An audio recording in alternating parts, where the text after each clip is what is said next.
Un munte de cercetare care arată că mișcarea făcută de 3-5 ori pe săptămână timp de 45 de minute ajută la a reduce simptomele de depresie, identic cu antidepresivele, guys. Identic. Deci, bună seara și bine ați venit în număr atât de mare la Lateral Talks. Ne bucurăm că ați ales să petreceți seara alături de noi. Poate unii dintre voi știți deja, Lateral Talks s-a născut în 2017, în jurul conceptului de învățare continuă. Și astăzi îl avem invitat pe Paul Olteanu. Paul nu prea mai are nevoie de prezentare, dar mie mi-e tare drag să prezint un pic din realizările lui.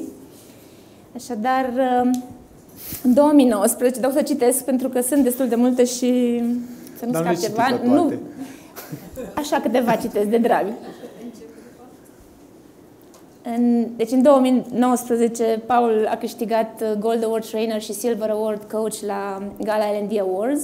În același an, I don't know how așa s-a întâmplat, da. A lansat podcastul Mind Architect, care este cel mai ascultat podcast din România în Spotify și iTunes. Apropo de asta, vreau să vă întreb câți dintre voi îl ascultați, să știu câți dintre voi mai știți lucruri de pe acolo. Să întrebăm altceva.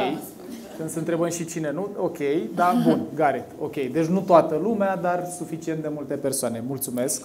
Nu o să citesc detalii despre cele două premii care a fost premiat podcastul, dar sunt în descrierea evenimentului și în 2021 Paul a câștigat premiul Absolute Online Personality of the Year la Webstock Awards și din 2013... Am greșit? Nu. Vedeam că vreau să facem o tranziție la tema zilei de azi de la aceste realizări, dar tu termină, zic eu după aia. Din 2013 ești trainer și coach certificat Process Communication Model. Da. Numărul 1 în top trainer în România pe PCM. Așa că facem o tranziție. Convingerea noastră e că... Și toate aceste realizări au culminat cu un frumos burnout.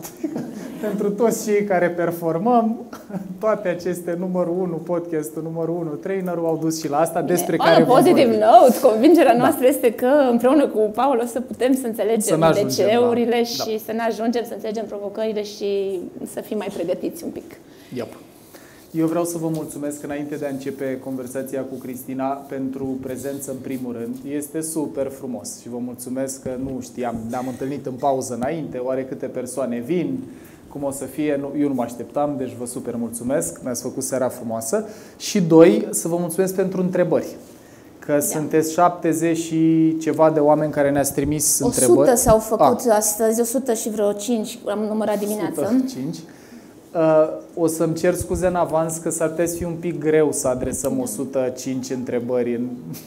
Cristina a zis că durează o oră, în momentul ăsta eu am zis 2, vedem unde ajungem. Dar o să încercăm să adresăm cât mai multe dintre ele. Noi ne-am luat niște timpați și le-am și grupat așa pe tematici, categorii, așa că o să încercăm să fie cât mai multe adresate. Și guys, ce m-aș bucura cel mai tare este să și interacționăm, că aia e diferit față de podcast. Deci dacă ați venit aici și ați depus efortul, când aveți o întrebare, o nevoie de clarificare, aprofundare sau orice altceva, o mână sus ne ajută, că vedem, chiar și la tribuna acolo în spate. Da. Și când vreți să se oprească Paul, 2 mai sus, că la fiecare întrebare poate dura o oră cât vorbește. Da? După cum vedem deja. Așa că asta v-aș invita, dincolo de întrebările colecționate, dacă sunt lucruri care chiar vă interesează, unde vreți mai multe, nu știu, exemple, vreți să auziți mai mult din poveste personală, please. Eu propun să începem cu Paul ca studiu de caz. Dacă tot ai menționat că toate realizările s-au dus la un burnout și alte provocări, hai să te luăm ca studiu de caz și de acolo să brodăm cu o serie de întrebări. Că până la urmă toate păreau că merg excelent. Eu am listat, cred că, foarte puțin din, de fapt, câte s-au întâmplat în ultima perioadă și câte realizări au fost, dar totuși n-au mers. Și au fost niște semne și poate să începem costuri. Da. Vrei să începem cu astea? Păi da, cumva care au fost semnele legate de schimbare și să povestești un pic. Guys, cred că asta e o discuție așa, care poate fi apucată din multe părți. O să vă vorbesc la persoana întâi, că de teorie poate că, nu știu dacă v-ați săturat, dar e multă în Mind Architect și în tot felul de alte medii. Pentru mine, când am luat anul ăsta de pauză 2023, a fost foarte surprinzător că am primit multe mesaje de la prieteni, de la oameni care mă cunoșteau sau care mă cunoșteau mai puțin, care au zis: păi, ce s-a întâmplat cu tine? Ai slăbit mult, eu credeam că ție îți merg toate bine. Pe care, când am început sezonul 10 și am anunțat și divorțul, au zis: acum, dacă voi ați divorțat, care păreați o instituție, vă citez efectiv ce am auzit de la prieteni. Și voi care știți atâtea, și tu, trainer, ea, terapeut. Vă mărturisesc că eu nu m-am așteptat la asta, pentru că în niciun moment din sezonul 1, când viața mea a devenit mai publică odată cu lansarea Mind Architect, lucru pe care eu nu mi l-am dorit neapărat, eu nu mi-am imaginat că în online apare aura asta de știe tot, îi merg toate bine, și personal și profesional. A fost foarte neașteptat. Călătoria din culise, pe care eu am împărtășit-o pe cât de larg am putut în sezonul 10 din Mind, deci dacă nu l-ați ascultat, vă invit în sensul ăsta, își are cumva rădăcina, cred că încă din copilărie. Eu sunt unul dintre oamenii născuți un pic înainte de Revoluție, mai precis în 88, și am crescut cu un fel de parenting care m-a învățat că stima mea de sine e dependentă de performanță. Probabil că așa, doar de curiozitate. Cine simte că valoarea personală depinde? No, poză. Mulțumesc. Suntem în acest club al alcoolicilor anonimi sau al oamenilor care și-au stimă de sine din performanță. Lucru pe care vă mărturisesc că Clujul m-a ajutat să-l conștientizez și o să intru în detaliu. Aici mai precis Raluca Anton, care este simbolul orașului în zona terapeutică, ea și cu Adela. Eram la conferință la Mihai Morar la Ateneu și în conversație cu Mihai și cu Raluca mi-am dat seama în timp ce vorbeam că eu toată viața am confundat iubirea, care e motivul pentru care noi venim pe pământ și e motivul pentru care depunem tot efortul pe care îl depunem. Eu am confundat toată viața iubirea cu apreciere. Și cu cât mă simțeam mai puțin iubit, ceea ce e de înțeles că aveam momente când nu eram foarte iubibil, o energie foarte iubibilă, munceam foarte mult. Acum, dacă mă uitam la comportamentul meu înainte de a lua decizia asta anului de pauză, și o să intru mai multe detalii imediat, eu îmi justificam volumul de muncă cu argumente gen: băi, e un moment în viața oricui între 20 și 30 de ani sau între 20 și 40 când trebuie să accelerezi, să-i dai talpă, că e nevoie, că ăsta e perioada productivă din viață, că dacă acum e valul de interes și atenție, hai să-l călărim. Chris, mărturisesc că am avut mulți oameni în viața mea, de la părinți, de la maică mea care îmi spunea: băi, slăbi foarte mult, nu pare odihnit, deși eu dormeam 8 orele alea de le zice Huberman, mă țineam de ele.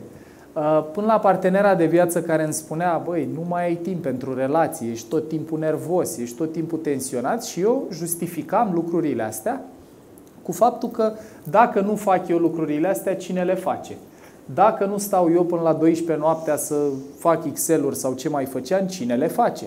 Crezi că mie îmi convine în vacanță să mai deschid laptopul și să fac mail-uri? Crezi că mie nu mi-ar plăcea să mă odihnesc? Și tot așa. Acum, la întrebarea pe care nu știu dacă mi-ai adresat-o, dar știu că e în lista aia acolo, cu cum știi că trebuie să faci ceva diferit.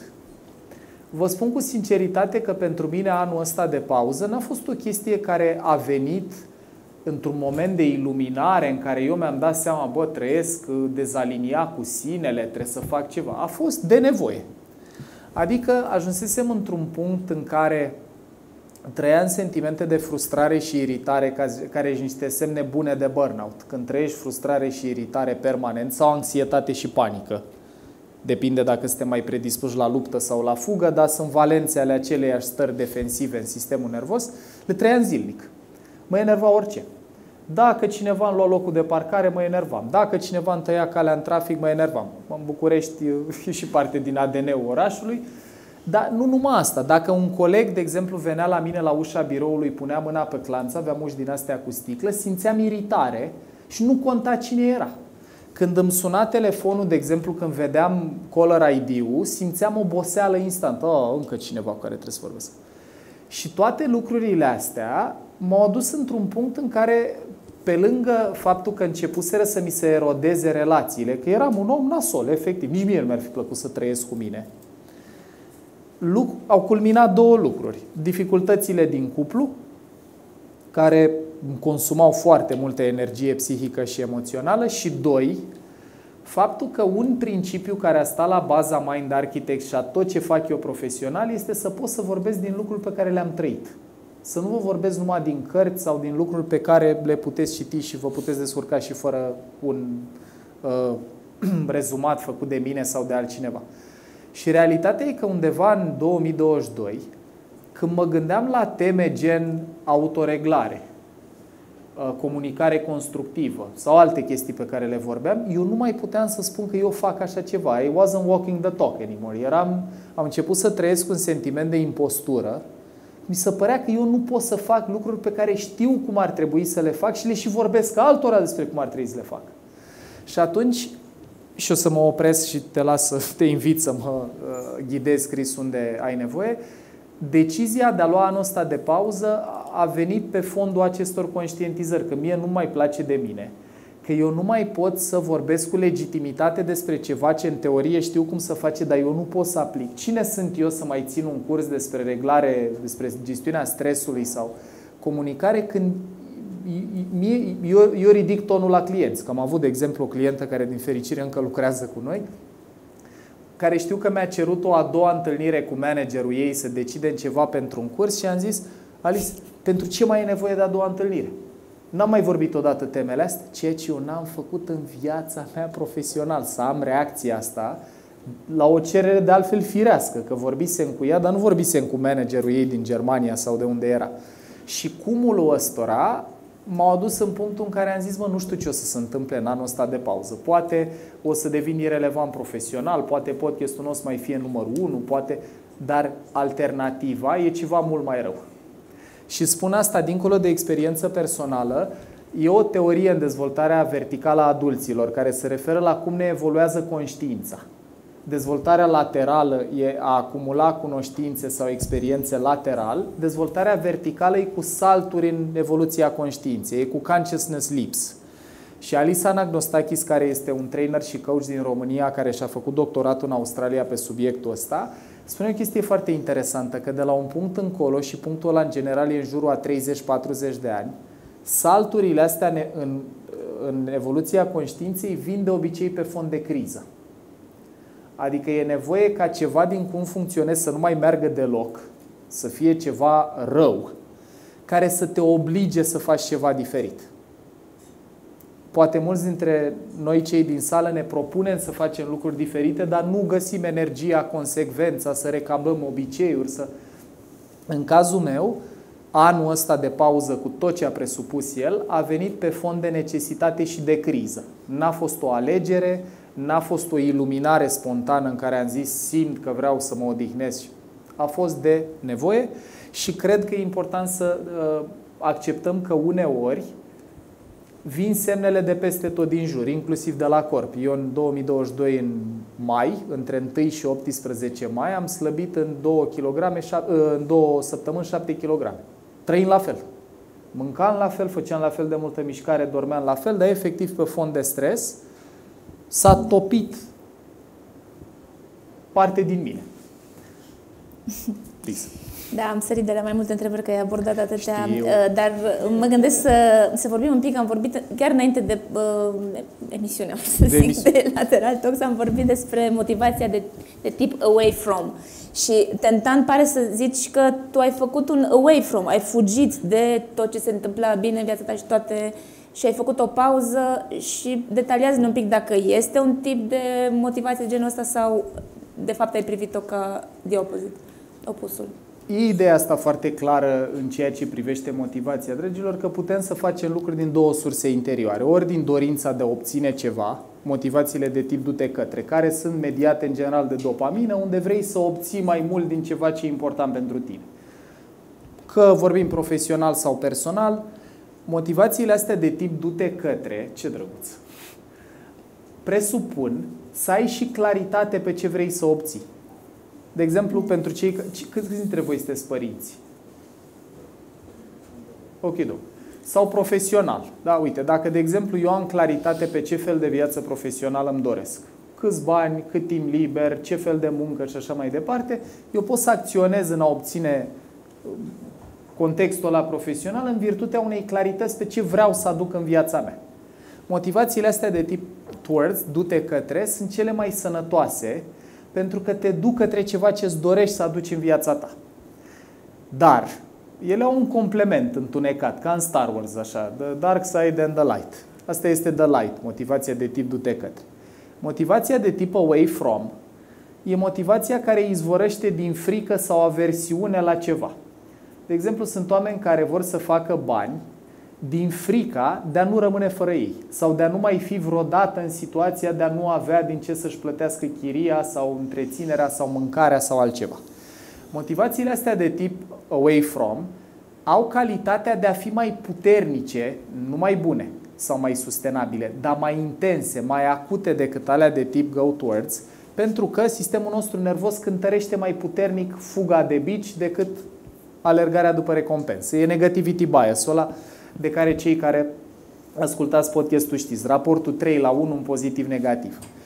În cazul meu, Chris, eu îmi doream de ceva timp și afirmam asta, îmi doresc să trăiesc cu mai mult echilibru. Mi-aș dori să continui să fac ce fac profesional, dar să fac mai puțin. De exemplu, am și calculat la un moment dat, înainte de 2023, aveam o medie de 180 de zile de curs pe an. Guys, deci în una din 2 zile calendaristice, nu lucrătoare, eu vorbeam de la 10 dimineața la 6 seara. Lucru care, foarte parșiv, mă făcea să mă simt bine cu mine. Ia uite câți oameni vor să interacționeze cu mine, financiarii, foarte ok, mi-am dorit eu. Mi-aduc aminte când începusem în training, am zis ce frumos o fi să ai atât de mult de lucru să nu mai ai timp de altceva. Că asta când n-aveam nimic de lucru. Apropo de a ai grijă ce-ți dorești. Și pe nesimțitele așa, de exemplu, din fuga de a nu rămâne fără bani pe care eu am moștenit-o din relație cu tata, cu părinții, de fapt, dar în mod particular cu taică-miu, care a fost antreprenor în toată viața mea conștientă, după 90 el a pornit firme și l-auzeam tot timpul plângându-se, spunând, vine TVA-ul, trebuie să plătim aia, n-am bani de salarii, nu știu ce, nu știu cum. Și aia a instalat frica asta de a nu rămâne fără. Din frica asta, diferența între câte cursuri mi-ar fi fost mie bine să fac pe an versus câte făceam de fapt, venea din away from, din motivația de tip fugă de a nu avea. Acum, în decizia anului de pauză, a fost și niște towards, adică mi-aș dori mai mult echilibru, stare de bine, odihnă și așa mai departe, dar a fost și foarte mult away from, în sensul în care eu nu mai pot să fiu persoana asta care nu se poate autoregla emoțional. Eu nu mai suport să fiu o persoană care, încă una, știam ce fac în fiecare zi cu un an în avans.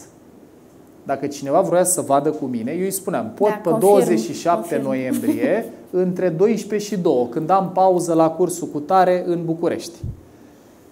Probabil că numai auzind asta, unii dintre voi ziceți, Doamne ferește. În capul meu, mie mi se părea și îmi găsisem niște argumente foarte pertinente despre de ce n-am de ales. În ce fac eu, așa se face. Dacă vrei să ai genul ăsta de tracțiune, succes, n-ai de ales. Până când, și aici cumva e ce vreau să tușez, cel mai bun indicator pentru momentul în care e nevoie de o schimbare, autentic vorbind, nu este mintea. Nu e ce îți spui mental.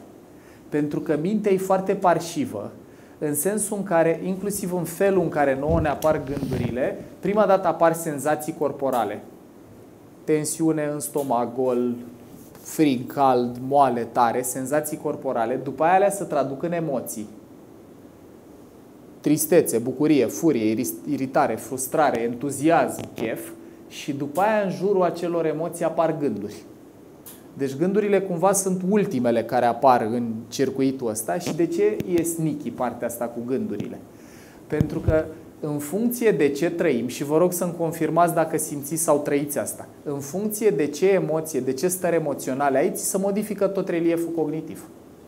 Eu în momentele în care mă simțeam odihnit și bine, și mamă ce bine că am atâta treabă, Doamne ajută că e calendarul plin, ce fericit sunt, ce bine că e cerere.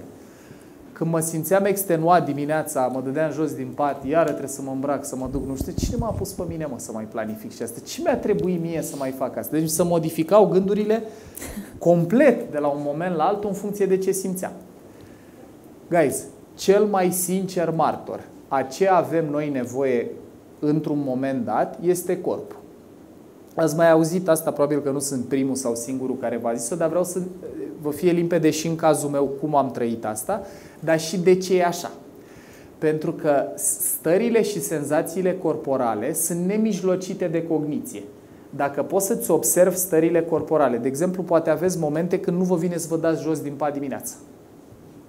Da? Mă uit în ce văd așa în sală, că da. Aveți alte momente în care v-ați dori să nu se termine ziua. Poate.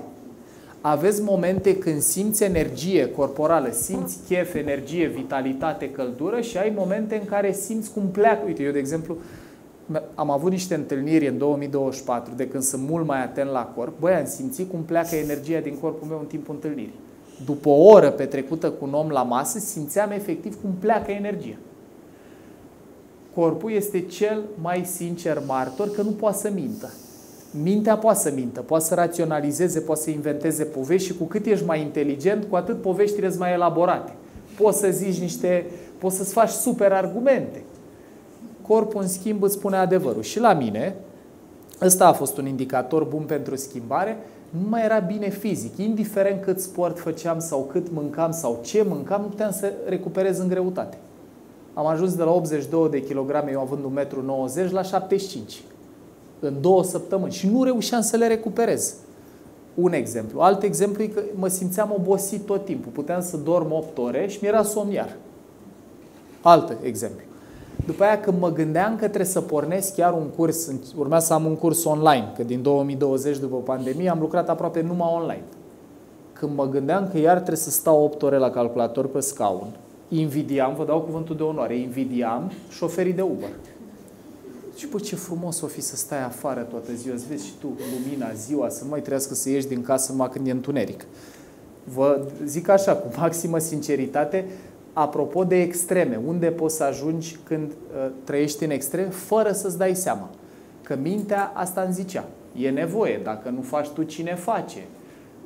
Când o să ai copii, vrei să ai timp pentru ei, deci până când faci copii trebuie să ai nu știu câți bani, trebuie să ai venituri pasive, trebuie să ai o firmă care merge fără tine, că dacă nu o ai o să fii plecat ca tai, că tu foarte multe povești. Când corpul avea niște mesaje mult mai de actualitate. Aici și acum, în prezent, avea să-mi spună lucruri mult mai relevante. Revenim oricum, dar vreau să închid un pic ce ai spus de tipul de motivație. Până la urmă, întrebarea este, nu e niciuna bună sau rea, așa? Dacă câtă vreme ne duce spre o schimbare pe care ne-o dorim, poți să și fug. E complicat. Dacă n-ai niciun pic de motivație de tip towards când faci o schimbare. Pentru că, dragilor, ăsta e un exemplu pe care îl puteți vedea repetat în diferite contexte. Dacă tot ce te motivează e fuga de o formă de durere, relațional, profesional sau de altă natură, când te-ai îndepărtat de durere, deci când, să zicem că ai o nevoie să nu rămâi fără bani, și în virtutea motivației sau fricii astea de a nu rămâne fără, strângi o sumă de bani care te liniștește. În momentul în care o ai, ți-a dispărut motivația să mai faci treabă, pentru că tot ce te motiva era să fugi de sărăcie și e ca un elastic. Cu cât te îndepărtezi de lucru care te sperie, dispare motivația de a avansa și trebuie să te întorci înapoi acolo ca să-ți găsești iar motivația. Da, dacă știi asta și știi că asta e mai puternic, o poți folosi ca punte și apoi să-ți construiești pe cea towards. Eu aș zice invers. Prima dată ajută mult să știi cum ai vrea să fie diferită viața. Și aici terapia, coaching-ul, reflexia ajută să-ți construiești o imagine mai clară sau mai puțin despre cum ai vrea să arate viața ta. Personal, profesional, oricum ar fi. Motivația de a persevera până când reușești să materializezi viața aia poate să fie mix între ele. Și aici e și cercetare în sensul ăsta, că oamenii care vizualizează ce se întâmplă dacă nu fac ceva ce își propun, sunt de 2 ori mai probabil să se țină de ce și-au propus. Deci dacă eu mă gândesc, dacă am zis că fac nu știu ce lucru, uite, mâine facem ceva la curs, și mă gândesc ce se întâmplă dacă nu fac, cortizolul, adversitatea, frica care vine de acolo, dublează probabilitatea să mă țin de lucrul ăla. Dar vedeți ordinea. Prima dată mi-e clar ce vreau să fac, aia e de tip towards, și după aia pot să mă ajut și de combustibilul ăsta, o idee mai întunecat, de tip frică, ca să avansez. Și acum o să zic și ceva pentru oamenii care sunt antreprenori sau care citesc biografii. Steve Jobs, Elon Musk. Guys, dacă vă uitați de la performanță fizică, David Goggins, pentru cine știe cine e David Goggins, până la performanță de asta antreprenorială, Elon Musk. Dacă le citiți biografiile, o să vedeți că genul ăla de performanță niciodată nu este alimentată numai de lumină. Ca să faci ce face David Goggins, trebuie să existe și foarte mult întuneric, care să-ți dea energia să alergi sute de kilometri fără pauză, să faci pe tine și să continui să alergi. Niciun om care e conectat la corpul lui, la stările lui, la nevoile lui, nu și-ar face așa ceva. Are sens? Sau să muncești 16 ore pe zi conducând 5 companii în același timp, ce face Elon Musk. Acolo poți să admiri performanța, dar este foarte mult alimentată și de întuneric. Întuneric înseamnă cortizol, înseamnă frica de ceva, de a fi irelevant, de a nu pierde controlul, de a nu fi lipsit de semnificație, de a nu îți trece viața pe lângă tine și alte mesaje de tipul ăsta. E foarte greu să ai genul ăla de performanță, fiind alimentat exclusiv de lumină, de sens, de vreau să fac lucruri bune. Într-un mod apăreau și la tine aceste dark. Absolut. Apropo de a confunda iubirea cu aprecierea, motivul pentru care puteam să trag de mine, mi-aduc aminte, terminam cursuri în București, live. Mă urcam în mașină la 7 seara, conduceam până la Cluj sau la Iași, a doua zi la 10 începeam iar, aveam 3 zile curs, terminam cursul, conduceam până la București. Nimeni nu și-ar face așa ceva dacă n-ar considera că merită asta. Că eu dacă nu fac asta, nu merit să trăiesc, primesc apreciere sau să fiu iubit. Și vreau să clarific și cum se poate întâmpla asta, că n-ajunge acolo trăind chestii extraordinar de oribile în copilărie. Dar dacă părinților le sclipeau ochii cu bucurie sau te luau în brațe cu precădere când făceai ceva sau când nu făceai ceva, când îți făceai curat în cameră sau când luai note mari sau când performai într-un context, prin repetiție și asociere aia îți condiționează sistemul nervos să anticipeze apreciere, recompensă, dopamină în momentul în care faci. Și așa apare reflexul celor din sală care nu putem să nu facem, care trăim vinovăție sau, și mai rău, rușine când nu facem, când nu suntem în acțiune. E familiar ce descriu, așa? Avem candidați mai sfios sau mai... Da. Mulțumesc. Deci, we're not alone in it. Hai să revenim un pic la corpul care îți dă semnale și tot așa vorbeam un pic înainte de momentul ăsta. Sunt semnale pe care le poți gestiona și care de fapt nu-ți semnalează că e chiar nevoie de o schimbare și poți să le descarci. Uite, poți să dai tu exemplu, că e ce vorbe, sau dacă nu vrei, îl dau eu. S-au făcut ochii mari, la Cris, nu dau eu exemplu. Da, poți, de exemplu, să faci ceva ce îți place sau să faci ceva ce nu te încarcă excesiv, ce nu-i nasol, dar totuși să simți tensiune, încărcare, oboseală. Pot să dau exemplu. Deci eu simțeam că, acum poate e prea mult spus, vreau să plec la munte și să nu mai văd nimic din tot ce înseamnă job, oraș, etc. Dar din momentul în care am început să alerg cât de cât constant, într-un pace foarte slow, dar cel puțin zilnic, acea senzație că aproape mă apropiu de depresie s-a dus. Și întrebam, Paul, trebuia să fac o schimbare? Încă mai trebuie să fac o schimbare? Sau, de fapt, e un fals semnal? Dar eu o să răspund. Nici. Că... Da, uite, gândiți-vă că majoritatea care avem munci care presupun consum psihic, adică probabil toți oamenii din sala asta, într-o formă sau alta, că lucrăm, orice formă de interacțiune umană cere niște consum psihic. Vor fi momente când o să simți în respingere, lipsă de respect, lipsă de claritate, că tot vorbeam cu colegii de la curs zilele astea despre claritate. Lucrurile alea pentru orice sistem nervos vor duce la a mobiliza un răspuns defensiv. Răspunsul nostru defensiv al tuturor mamiferelor, inclusiv al nostru, presupune că se activează amigdalele, regiunile cerebrale care se activează la amenințare, alea mobilizează hipotalamusul care se ocupă cu reglare hormonală, relieful endocrin, homeostazie, și astea împreună, amigdalele cu hipotalamusul, produc un răspuns nervos și unul hormonal. Ăla hormonal e că se eliberează cortizol și adrenalină, care sunt chimicale care dau energie să lupți sau să fugi, răspunsul de luptă-fugă. Respectiv, dragilor, se activează o ramură din sistemul nervos autonom care se cheamă ramură simpatică, care e ca accelerația, care îți crește pulsul, tensiunea, rata respirației, glicemia, toți parametrii de care ai nevoie ca să ce? Să te miști. Pentru că sute de milioane de ani când noi ne simțeam amenințați, felul în care răspundeai la amenințări era cu luptă sau fugă. Ori fugeai, ori luptai. Ori confruntai, ori evitai. Are sens? Nu. Noi moștenim această biologie de la restul mamiferelor. Problema la noi este că noi nu ne mai mișcăm. Noi, dacă lucrezi în call center, te sună un client supărat, zici, sunteți niște nenorociți, m-ați furat, toți sunteți la fel, știți discursul, și supărat cu ceva.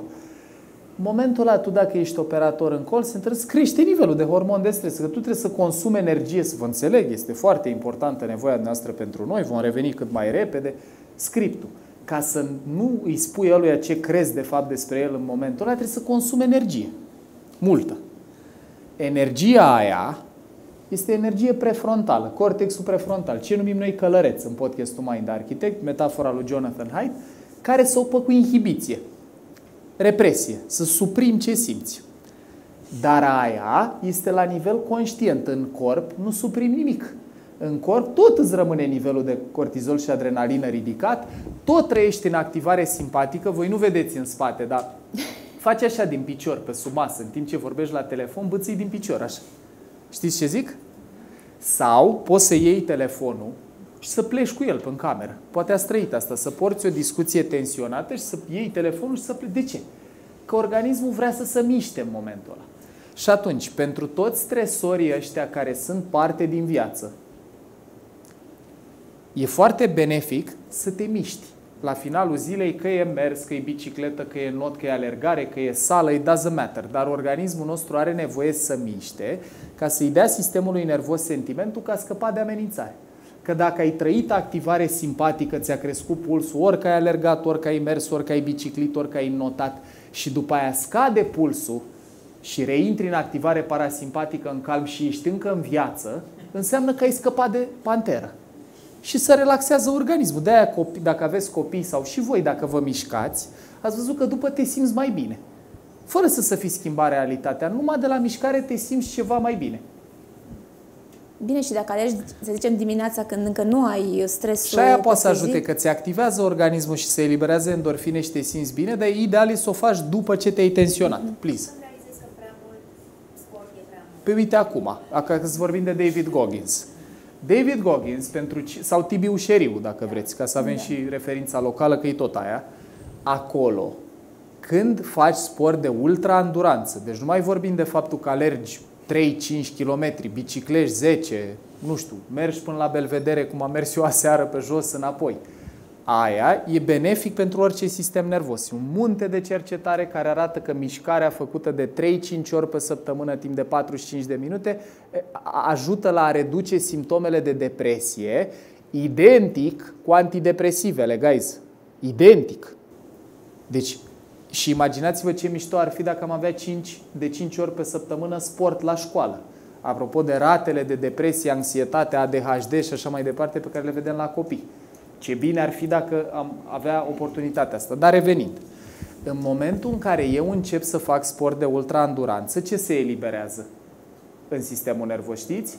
Cortizol. Care e chimicalul care se eliberează la efort fizic foarte intens? Adrenalină. Și adrenalină, dar aia merge și la efort mai puțin, endorfine, guys. Endorfine. Endorfinele sunt morfina pe care o produce propriul organism. De-aia se numește endo, adică al propriului corp, fine, endorfine. Eu dacă fac sport de ultra-anduranță, este ca și cum îmi invit organismul să producă morfină. Și nu întâmplător cineva care a avut o copilărie groaznică, cum ar fi David Goggins, cu un tată alcoolic ultraviolent, sau Tibi Ușeriu, care nici el n-a avut o copilărie minunată dacă îi citim cartea, s-au apucat de sporturi de ultra-anduranță. Deci în momentul în care eu fac sport ca să mă anesteziez fizic sau emoțional, deci efectiv să ard toată durerea din mine, de fapt nu să o ard, să o maschez cu ajutorul endorfinelor, ăla e momentul în care e bine Ultra-anduranță adică... sau extreme, bănuiesc. Da, uite, tot așa. Eu am un coleg care se ocupă cu producție video la noi, care este dublu campion național la ciclism. Adică pe lângă performanța din ciclism, el se bagă la probe de astea. A alergat, de exemplu, 16 km pe zi în fiecare zi timp de 30 de zile. Bă, asta este dincolo de ce ajută sistemul nervos să se relaxeze. Aici vorbim și de a îți anestezia durerea fizică sau emoțională, că asta e utilitatea. Endorfinele anesteziază și durerea emoțională, nu numai fizică. Endorfinele, de pildă, se eliberează și când plângi. Și ați văzut că după plâns te simți mai bine. Chiar dacă pierderea e tot acolo sau chiar dacă răul e tot acolo.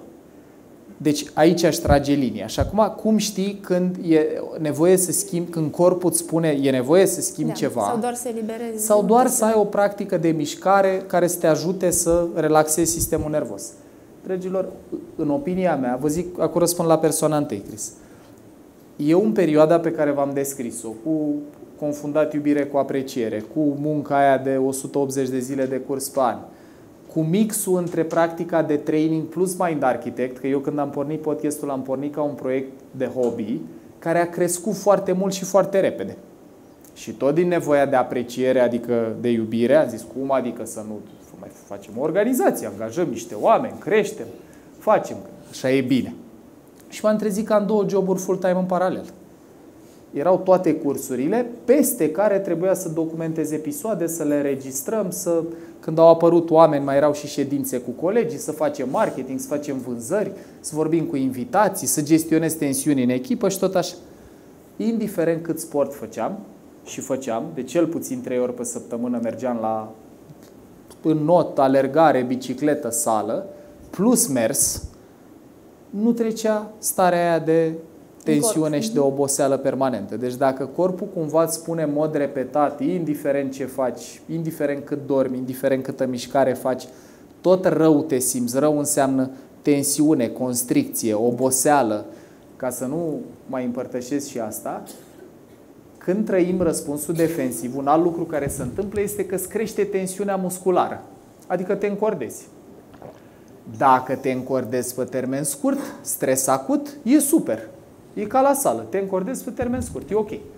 Dacă trăiești stres cronic, adică sistemul nervos e permanent în starea aia de răspuns defensiv, tensiunea aia musculară nu mai dispare.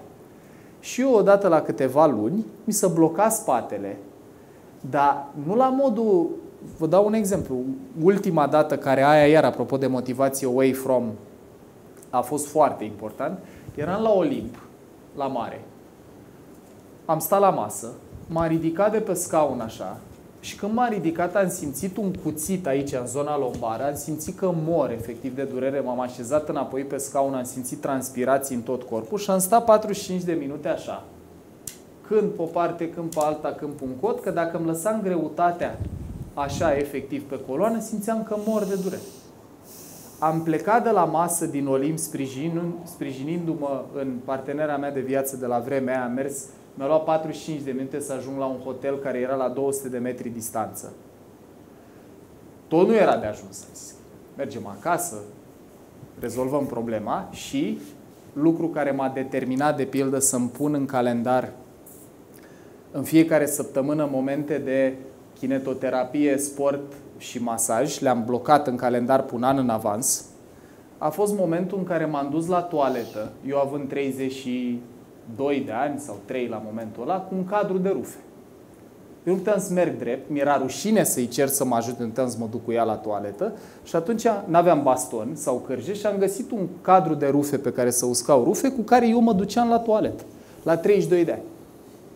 Ăla e un indicator destul de bun că ceva... E mai departe, cred că decât... Nu e bine. Și în momentul eu nu mi-am dat seama, nici atunci, nu mi-am dat seama că e rău cât muncesc sau lucruri de felul ăsta. Tot ce mi-am zis e trebuie să fac mai mult sport și să mă duc la kinetoterapie. Tot a fost un pas înainte, dar nu ăla a fost cumva cel mai important lucru. Da. No comment, Da. mai sunt episoade de urmărit dacă vrem detalii. Da. Sunt foarte multe întrebări legate de energia necesară de a face schimbarea, ce facem dacă nu avem, dacă avem anxietate în schimbare, dacă nu avem disciplină îndeajuns. Poate abordăm un pic. Eu aș vrea să vă arăt ceva, că putem să pornim proiectorul dacă e cineva de la tehnic. Vreau să vă arăt ceva, că e mai ușor să vă ilustrez ideea asta arătându-vă ceva și diferit de podcast. Mulțumim, Chris. Cineva de la tehnic. Da. A fost alături de noi.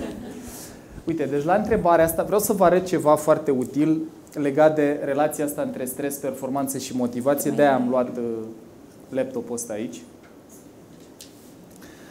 Uite, guys. N-ai ce să arăți încă. O să meargă, acum. că am mai probat noi azi o tură. Uite, asta vreau să vă arăt. Când o merge. A pâlpâit. Cum s-ar zice? O să merg, o să merg. O să încep a vă răspunde până când o merge asta. Încep să vă zic o idee despre asta. Vă zic la persoana întâi și aici orice întrebări aveți, dacă simțiți să aprofundăm, please. Dacă Okay. nu vreau să repet idei pe care le puteți auzi și în podcast sau... Bun.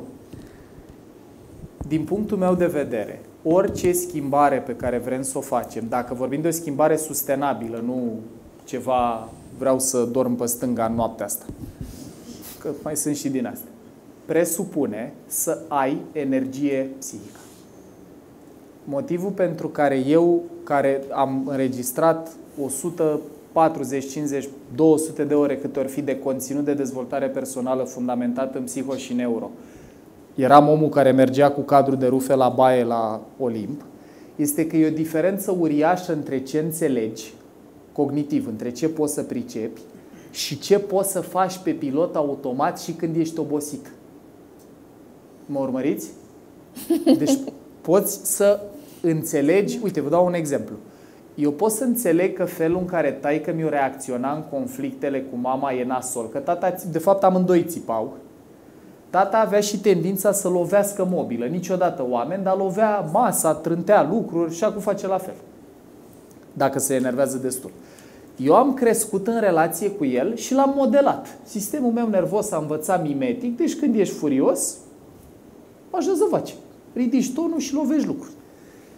Eu, conștient, cognitiv, mi-e absolut clar că ăsta nu e un comportament ok. Nici în cuplu, nici în relație cu copiii, nici în relație cu colegii sau cu nimeni. Dar între ce înțeleg eu rațional și ce pot să fac când sunt extenuat, este diferența între călăreț și elefant. Între când ai controlul prefrontal disponibil, unde tu poți să-ți inhibi pornirea, vezi că îți crește intensitatea într-o discuție în cuplu, îți crește tonul, începi să simți cum te încălzești. Și stai, că acum știm drumul ăsta unde merge. Respiră, tata, lasă-mă. Versus momentul în care nu vezi trenul venind, pentru că nu mai ai destulă energie psihică să ai regiunea asta cerebrală prezentă. Asta vreau să vă arăt. Deci, cea mai performantă parte din creierul, cea care participă la cele mai multe funcții superioare este asta. Uite, n-am un pointer, dar vă arăt. De la inhibiție, dragilor, să poți să-ți inhibi pornirile fizice, să lovești lucruri. Sunteți părinți în sală, da? Când se naște copilul nu poate să-și inhibe nici funcțiile fiziologice, de-aia trebuie să-l schimbați. Când face că el nu poate să aștepte să se ducă la baie, că nu i s-a dezvoltat destul partea asta din creier. După aia poți să-ți inhibi pornirile emoționale. E momentul în care începi să reprimi emoție, să poți să ții în tine ce simți. Copiii nu pot să facă asta. Pe măsură ce se dezvoltă cortexul, începi să poți. Nu-i neapărat bine, dar începi să poți. Până la a-ți inhiba gânduri. Când vin gândurile, nu mi-a răspuns la telefon, deci mă înșeală, să poți să spui, nu, poate că i s-a descărcat bateria la telefon, probabil că nu mă înșeală, sau poate e încă în ședință, nu e obligatoriu cel mai rău scenariu ăla adevărat. Toate cer cortex prefrontal. Uite, mai vedeți ce scrie acolo, cogniție socială, antepenultima de jos în sus. Ca să poți să trăiești empatie față de altcineva și să te pui în pielea altcuiva, trebuie să fie disponibilă energie în regiunea asta cerebrală, adică să fie irigată cu sânge, electricitate și zahăr. Cortexul prefrontal este cea mai energofagă parte din creier. Consumă cea mai multă energie. Și atunci de ce zic că schimbarea cere energie psihică? Pentru că dacă n-ai destulă energie cât să rămână ăsta activ, vorbesc la persoana întâi, poți să știi toată teoria din lume. În momentul în care te confruntă viața cu trigger-ul, te duci pe pilot automat instant. Pilotul automat înseamnă structurile astea subcorticale, primitivele, mai bătrâne, care automatizează lucruri. Toate comportamentele noastre automate, toate răspunsurile astea habituale, unde nu mai e nevoie de niciun spațiu între stimul și reacție, au fost automatizate în structuri subcorticale. Ele, vestea bună e că se pot recabla. Poți să modifici asta. Vestea proastă e ca să le poți modifica, trebuie să fii prezent și să ai energie să inhibi vechiul răspuns ca să construiești o autostradă neuronală nouă. Și aia cere energie. Deci, guys, pentru toată lumea din sală care ne simțim epuizați, din spațiul de epuizare este imposibil să schimbi ceva. Pe cuvânt de cercetaș, adică nu vă zic asta teoretic, vă zic practic asta. Pentru mine, cel mai valoros lucru pe care l-a adus anul 2023, în care am mai zis așa că mi-am luat un an sabatic. Mi-am luat un an sabatic în versiunea Paul Olteanu, în care am făcut doar cursuri. N-am mai făcut podcast, n-am mai mers la emisiuni TV, radio și n-am mai mers la iterații de speaking, dar tot aveam muncă. Tot mai aveam treabă cu echipa Mind Architect, dar a goli ce venea din restul activităților mi-a dat destulă energie psihică să pot să observ lucruri, să pot să-mi observ propriul corp și să-mi dau seama, băi, eu nu mai am energie, eu mă gândesc cu groază la faptul că mâine am curs și eu mi-am ales să fac training și mie îmi place să predau și să vorbesc cu oamenii. Cum am ajuns eu aici? Despre asta vorbesc. Și acum, legat de motivație, vreau să vă arăt o chestie, din punctul meu de vedere, dacă numai cu ideea asta plecați de aici.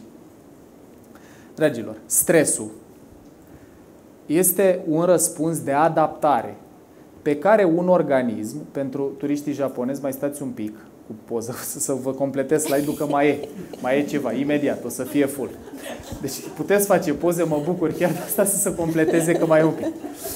Deci, stresul reprezintă răspunsul ăsta adaptativ pe care un organism îl are la ceva ce găsește, atenție, fie provocator și exciting, adică să ți se nască un copil, să te muți într-o casă nouă, mai mare și mai frumoasă, să primești o promovare la birou, să-ți cumperi o mașină nouă sau whatever, să te duci într-o vacanță faină. Toate astea sunt stresante. De exemplu, să te căsătorești, cred că e a doua cea mai stresantă experiență pe care o poți trăi, cred că divorțul e prima și pe locul 2 e căsătoria. Sigur, mai sunt și alea nefaste cu pierderi, să pierzi un om drag, să-ți moară un copil, dar din astea pe care noi le percepem pozitive, căsătoria e foarte stresantă. No. Deci, stresul poate fi provocator și incitant sau amenințător. Amenințător. O să vă arăt acum relația între ele. Very interesting și foarte important asta și ar fi grozav să avem ideea asta clară și în business și acasă. Că o să vedeți că niște stres, nu numai că nu e rău, e dezirabil. Sistemul nostru nervos nu-i place să stea complet nestresat. Dar de la un punct încolo ne omoară fizic. Stresul de la un punct încolo e destructiv fizic. Și uite, cu asta descriem fenomenul. Există între stres și performanță relația asta pe care vă ilustrez aici, care arată, dragilor, uite așa. Pac, pac, pac, pac.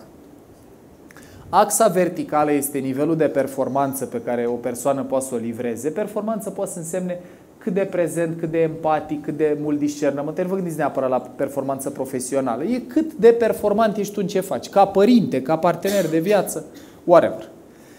Jos este nivelul de provocare. Nivelul de stres înseamnă două lucruri mari și late. Cât de greu e ce ai tu de făcut. Cât de dificil e raportat la abilitățile tale, unul la mână, și doi, atenție la al doilea, cât de mult e ce ai de făcut. Mă urmăriți? Că poate să nu fie greu, dar poate să fie foarte mult. Și apare această curba a stresului, sau denumirea tehnică este curba încărcării alostatice. Da? Asta o lăsăm pentru profesori universitari, curba stresului. Dragilor, și acum atenție. Orice sistem nervos de animal are nevoie să stea în verde. Verdele, baza verdelui unde zice inactivitate, acolo voi vedeți, după colț. Deci, aici unde scrie inactivitate înseamnă să dormi, înseamnă să stai, înseamnă lipsa activității, inactivitate. Relaxare este, de exemplu, când ne uităm la Netflix, ascultăm poate un podcast, ne plimbăm, biciclim, lucruri de felul ăsta. Ăsta e verdele. Acum, sistemul nostru nervos are nevoie de verde și spun asta pentru că trăim într-o cultură care ne cam descurajează de la a lua pauze, ne simțim vinovați când trăim momente de verde. Mulți dintre noi simțim că verdele, vorbesc chiar la persoana întâi, e pierdere de timp, tai frunză la câini și alte zicale, sau este răsplata care vine după ce te-ai epuizat. Adică după ce ai băgat niște portocaliu, meriți o oră, două de verde. Cam ăsta e mindset-ul. La mine cel puțin ăsta era. Dacă trăgeam de mine până nu mai puteam, mi se părea că, băi, o zi, două pot să stau. Dacă am muncit 2 luni. Da? Acum, întrebare pentru voi. La feeling vă întreb. Sistemul nostru nervos, ce părere aveți? Îi place să stea perioade nedeterminate de timp în verde? Îi place să stea la infinit în verde? Nu. Nu-i place. Că și dacă suntem epuizați, trust me on this, și dacă suntem epuizați, mergem la mare sau la munte, poți să stai să zaci stilul șnițel 2-3 zile așa, fără să faci nimic. Mănânci, te culci, 2-3 zile. Dar după 2-3 zile, hai să încercăm un restaurant nou, hai să mergem până la dig, hai să facem scuba diving, vrei să închiriem o bicicletă, stai să citim o carte. Care ce ne arată? Că sistemul nostru nervos vrea, de fapt, acolo îi place, să intre în galben. Galben este stresul optim, e Sfântul Graal, în motivație, în schimbare, în tot. Este spațiu în care dai maximul de performanță cu consumul optim de energie.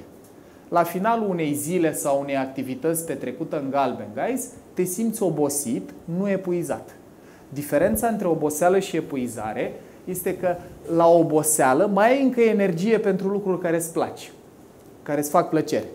Dacă eu sunt obosit, mai am energie pentru conversația noastră dacă îmi place.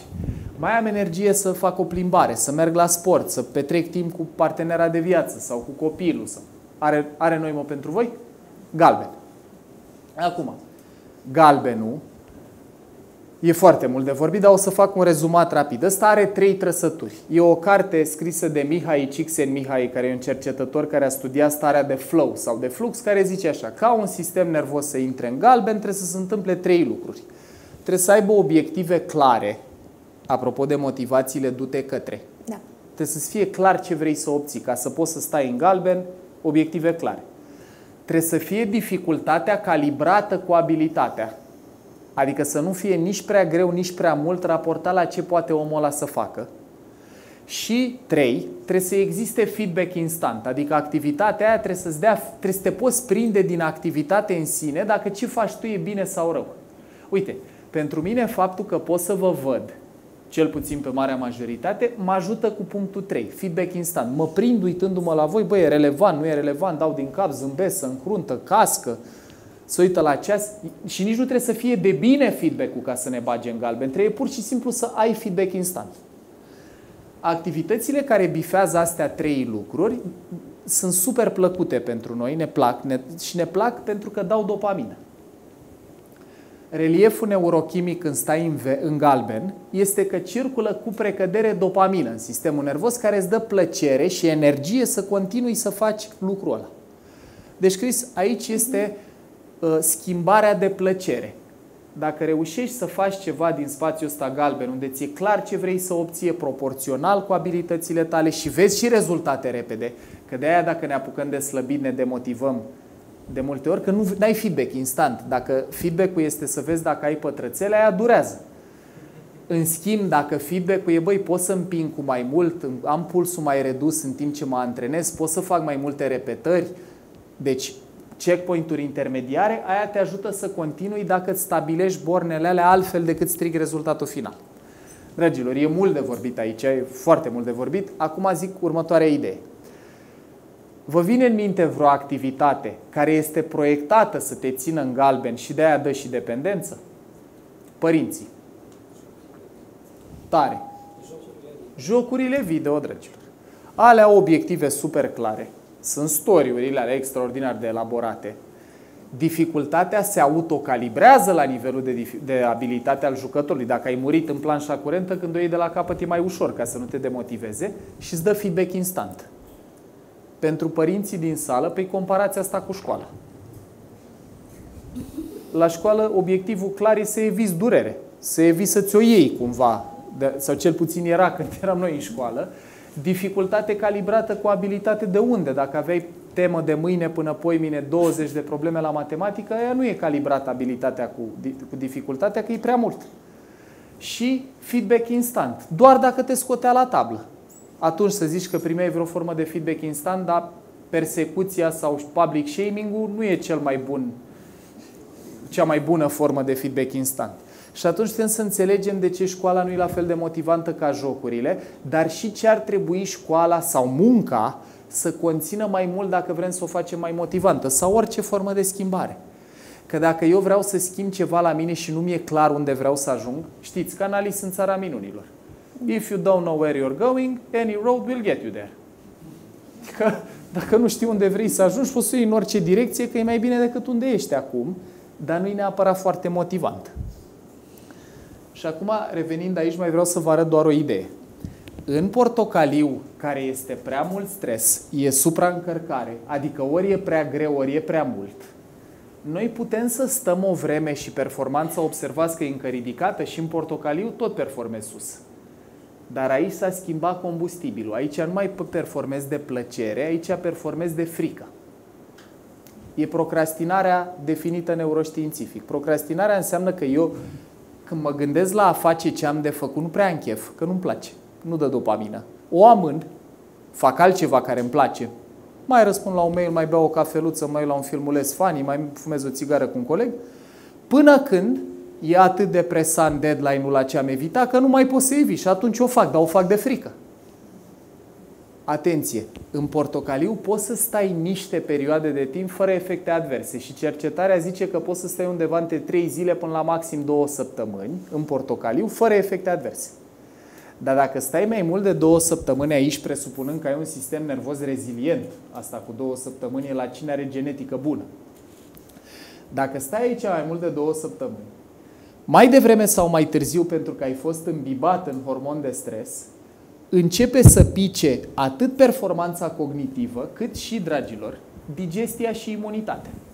Pentru că stresul, pur și simplu, oprește temporar digestia, că dacă sistemul nervos crede că te aleargă un prădător să te mănânce, n-are sens să aloci resurse să digeri. Poți să faci asta dacă trăiești. La fel și imunitatea. N-are sens să aloci resurse să apere organismul de bacterii în timp ce pe tine te poate mânca o panteră. Te aperi de bacterii dacă supraviețuiești panterei. Problema e ce se întâmplă când stresul e cronic. Că acolo și digestia și imunitatea se opresc pe termen lung și apar ulcer, gastrită, răceli, herpes, diferite infecții virale până la cancer. Adică ce a făcut mama în 2023, tot așa pe fond psihoemoțional. Maică-mea fiind o persoană care se sacrifică pentru cei din jur, care dacă a zis că face, trebuie să facă, că nu poate să dezamăgească și așa mai departe. Deci, de ce spun asta? Pentru că nu poți să ai așteptarea ca într-un proces de transformare să fie numai lapte și miere, o fac numai din plăcere, mă duc la sală cu entuziasm și cu chef de fiecare dată. Sau orice altceva. Poți să o faci și de frică din când în când, apropo de motivația aia away from. Problema e să nu fie mai mult de frică decât de drag. Că dacă e prea mult de frică, a evita să rămân fără bani, a evita să pierd aprecierea, a evita să pierd iubirea, mai devreme sau mai târziu începi și să performezi prost și te și îmbolnăvești. Și guys, este mai devreme sau mai târziu. Discuția nu e dacă se întâmplă, este când se întâmplă. Garantat. Și din roșu, dacă introduci conștient verde, verde, verde, reușești să te duci înapoi? Da, reușești cu o mențiune super importantă. Noi verdele îl asociem de multe ori că nu mai facem munca de la birou. Adică când vine weekendul, noi nu mai muncim pentru compania, firma sau activitatea noastră profesională. Dar când în weekend te vezi cu 3 prieteni, trebuie să curezi casa, să faci teme cu copilul, să gătești pentru toată săptămâna și eventual să duci și câinele la veterinar, aia nu e verde. Are sens? Aia e o altă formă de portocaliu, dar e portocaliu din planul personal. Nu e munca pentru firmă, e munca pentru casă. Motiv pentru care, și aici e fain să dăm update-ul ăsta, știți, și la discuția asta despre bă, ce relaxant o fi să stai acasă să îngrijești copilul. Pe cuvântul tău. Mi se pare o tâmpenie chestia asta, că nu ne uităm la munca casnică ca la muncă. Băi, e tot muncă, câteodată e mai rău, adică în funcție de ce job ai, dacă urlă copilul în cap 2 ore, s-ar putea să preferi să faci cafea. Dacă ești barista sau să intri într-o ședință, să oprești Zoom-ul și să te uiți la poze cu pisici, decât să stai cu copilul urlând 2 ore. Deci e foarte important și să înțelegem, Cris, că curba asta a stresului, dragilor, noi nu avem una acasă și alta la birou. Și separarea asta e foarte proastă. Ideea de work-life balance e o prostie. Pentru că n-ai un sistem nervos acasă și altul la birou. Dacă n-am primit cumva vreun memo, n-am ratat vreo descoperire, e același sistem nervos. Și fiind același, poți, de exemplu, de la birou să fii într-un mare galben, să ai obiective clare, dificultatea calibrată cu abilitatea, feedback instant și să ai un părinte bolnav acasă. Sau să trebuiască să renovezi un apartament. Sau, uite, un stresor plăcut, să organizezi o nuntă. Și activitatea aia te mută de aici. Și atunci, în rolul de lider, manager și așa mai departe, băi, e foarte util dacă poți să știi și ce se întâmplă în planul personal al oamenilor cu care lucrezi. Că dacă cineva trece prin pierderea unui părinte sau are un părinte cu Alzheimer sau un bunic, acolo e super util să poți să factor that in, să ții cont de lucrul ăla când îl încarci pe omul ăla sau când te uiți la performanța lui, să n-ai așteptarea asta din epoca industrială unde, da, într-adevăr, dacă lucrai la o linie de asamblare și trebuia să pui capace la borcani, nu prea conta așa mult ce faci acasă, că măcar atâta energie și abilitate aveai. Dar noi acum facem o muncă care cere foarte mult cortex prefrontal. Majoritatea, adică cred că toate activitățile ale oamenilor din sala asta cer așa ceva. Să te concentrezi, să ai discernământ, să poți să te inhibi, să te autoreglezi emoțional. Iar asta pică când ajunge în roșu. Și dacă nu vorbim de muncă și vorbim de niște schimbări care sunt impuse, nu o să intrăm în subiectul de doliu psihologic, că e destul de complex și îl putem regăsi în numai de arhitect, dar acel doliu psihologic, pierderea tinereții, pensionarea, simți că maternitatea, mutarea bruscă într-o altă țară, te pot duce, chiar dacă la muncă totul este în stres optim, te pot duce brusc în 100%. Uite, am făcut o animație, vreau să vă arăt ceva. În sezonul 11, vă zic din culise, așa e ce înregistrăm pentru toamna asta, o să vorbim despre conceptul ăsta de bogăție actualizat. Noi când ne gândim la bogăție, ne gândim de cele mai multe ori la bani. Pentru că e cel mai la îndemână lucru, e lucru cumva care e direct legat de cuvântul ăsta. Și, într-adevăr, ele contează, guys. Indiscutabil, resursele materiale îți oferă și siguranță funcțională, îți oferă și independență de multe ori, deci clar contează. Dar mai contează și alte lucruri. Le listăm rapid, uite așa. Astea sunt alte lucruri care contează, care, în opinia mea, după 2023, adevărata bogăție e, de pildă, să ai suficienți bani cât să fie ok, dar să ai timp. Eu, la 36 de ani, consider că oamenii cu adevărat bogați sunt aia care pot să facă ce vor când vor, unde prin ce vor nu mă refer să-și cumpere un elicopter și să... Nu despre asta e vorba. Este să ai autonomie pe timpul tău. Eu eram un om foarte sărac când știam ce fac un an în avans în fiecare zi, indiferent câți bani aveam. Acum sunt un pic mai puțin sărac, știu doar cu 6 luni în avans. Sunt în recuperare. Da? Și I'm working at it. Că la anul îmi propun să am niște săptămâni în care știu că asta e specificul activității de training, dar să am și săptămâni în care să nu știu ce se întâmplă. Acum, Cris, combinăm slide-ul ăsta pe care vi l-am arătat cu ăsta, unde evident, dacă ar fi o lume perfectă și minunată, situația ar arăta așa. Da. Le-ai avea pe toate la maxim, caz în care n-ai ieșit din spațiu verde-galben, pentru că poți să te și odihnești, faci numai ce ai chef când ai chef, dacă îți place, dar nu prea e așa. Și acum facem o simulare. Uite, poți, de exemplu, când încep să scadă unele, mai trăiești și relaxare, trăiești și mult stres optim, dar trăiești și niște momente de supraîncărcare. Mai scad astea încă un pic. Acum sunt cu precădere în șpan, adică în portocaliu, unde trăiesc consum de energie ridicat. Am și momente de galben, de stres optim, mai am și momente de distres. Din punctul meu de vedere, când am ajuns în spațiul ăsta, și ce vorbeam și cu trupa la curs, dacă vă dați seama după stările pe care le trăiți, că a apărut, sunt frecvent în starea asta de iritare, frustrare, mânie. sau mă simt frecvent extenuat, ajung seara acasă și nu mai am energie pentru nimic. Dragilor, ăsta e momentul când e ușor să faci ceva. Când ești aici, e ușor să-ți iei niște timp liber, e ușor să reviziteze probetele astea și să zici, băi, stai puțin, că ok, avem, nu știu, uite, suntem încă sănătoși și avem conexiune, dar stăm cam prost la capitolul resurse sau whatever. Aici poți să faci ceva. Când am ajuns aici problema este că nu mai ai energie să faci lucruri diferite în direcția ce-ți dorești, unde îți dorești să mergi. Asta e de evitat, pentru că, ca și în cartea lui Gabor Mateu, When the Body Says No, the body says no cam aici. Și eu mi-aș fi dorit foarte mult și pentru... Uite, vă dau un exemplu cu mama. Mama a avut, în relație cu tipul de cancer pe care l-a dezvoltat, a avut niște sângerări cu un an înainte să se ducă la medic. Un an înainte i-a zis corpul, băi, e ceva în neregulă aici. Dar de ce i-a luat un an să se ducă să aibă grijă de ea? Uite de asta. Există cercetare, dacă o găsim, tot de la Gabor, cu trăsături de personalitate, dragilor, care predispun la boală fizică. Și vreau să vi le arăt.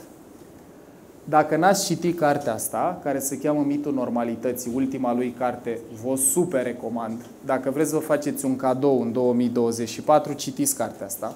Mulțumim. Nevoile de bază au fost adresate. Și Gabor spune așa, el fiind, de ce vă citesc din el? Pentru că e și medic, a avut carieră de medic, medical doctor, a terminat medicina, e și terapeut. A fondat o școală de terapie, Compassionate Inquiry, și un om care are expertiză din ambele lumi. Bașca mai are și 78 de ani, deci a trecut prin ceva experiențe în viața lui. Și zice așa, că a identificat niște trăsături care nu sunt doar prezente, sunt proeminente la oamenii care dezvoltă diferite boli cronice, de la răcel, gripe, psoriazis, fibromialgie, până la cancer și boli autoimune. Și ele sunt. Numărul 1. Preocuparea excesivă pentru nevoile emoționale ale altora în timp ce le ignori pe ale tale, adică people pleasing. Empatizăm? Fără mâini sus. Fără mâini sus. Mulțumesc acolo. Guys, cum să învață chestia asta este când nu avem copilării în care nu suntem în siguranță, dacă nu ținem adulții din jurul nostru fericiți.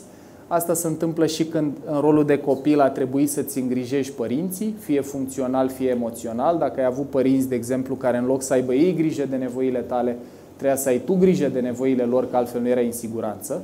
Și așa se instalează asta. Lumea în care trăim noi mai și încurajează chestia asta, zic, numind-o altruism. Adică asta are un branding social foarte dezirabil. Zicem că oamenii care sunt așa foarte giving și ajută pe toată lumea sunt altruiști. Subliniez ideea sacrificând nevoile tale, că e foarte frumos să vrei să ajuți oameni și să ai compasiune față de cei din jur, dar nu până în punctul în care te autodistrugi. Mama a îngrijit toți bătrânii familiei, toate nevoile tuturor, mai puțin ale ei, până când a început să doară fizic. Cât era doar sângerare, dacă nu durea, nu s-a dus. Când a început să doară, hai că poate ar trebui să merg. 2. Identificarea asta rigidă cu rolul, datoria și responsabilitatea. Adică genul de oameni care dacă am zis că facem ceva, dacă am promis ceva, facem, indiferent cum ne simțim în proces. Știți ce zic? Genul care dacă ți-am promis te duc nu știu unde în weekend, te duc chit că să mor de oboseală. Dacă i-am promis clientului că îi dau până mâine, îi dau indiferent ce cost presupune asta pentru mine. Și iară vă vorbesc la persoana întâi. Eu am crezut toată viața că chestia asta se numește a fi profesionist. Așa am învățat. Eu am crescut cu zicala în viață, nu există nu vreau, există, ăsta nu există, nu pot, există, nu vreau. Și la ce a dus? În 17 ani de training, de practicat meseria de trainer, eu am anulat cursuri de 3 ori în 17 ani. Puteți imagina că aș fi avut nevoie să o fac mai des de 3 ori, din vari motive, cum ar fi situații de viață, inclusiv când a murit bunica mea din partea tatălui, din partea mamei, care a avut Alzheimer 11 ani, eu nu m-am dus la mormântare că aveam curs în ziua aia. Vă împărtășesc asta pentru că în capul meu și în relație cu mama, care a zis, Paul, dar n-ai vrea să vii? Dacă nu țin eu cursul, cine îl ține? Dacă nu plătesc eu ratele, cine le plătește? 3.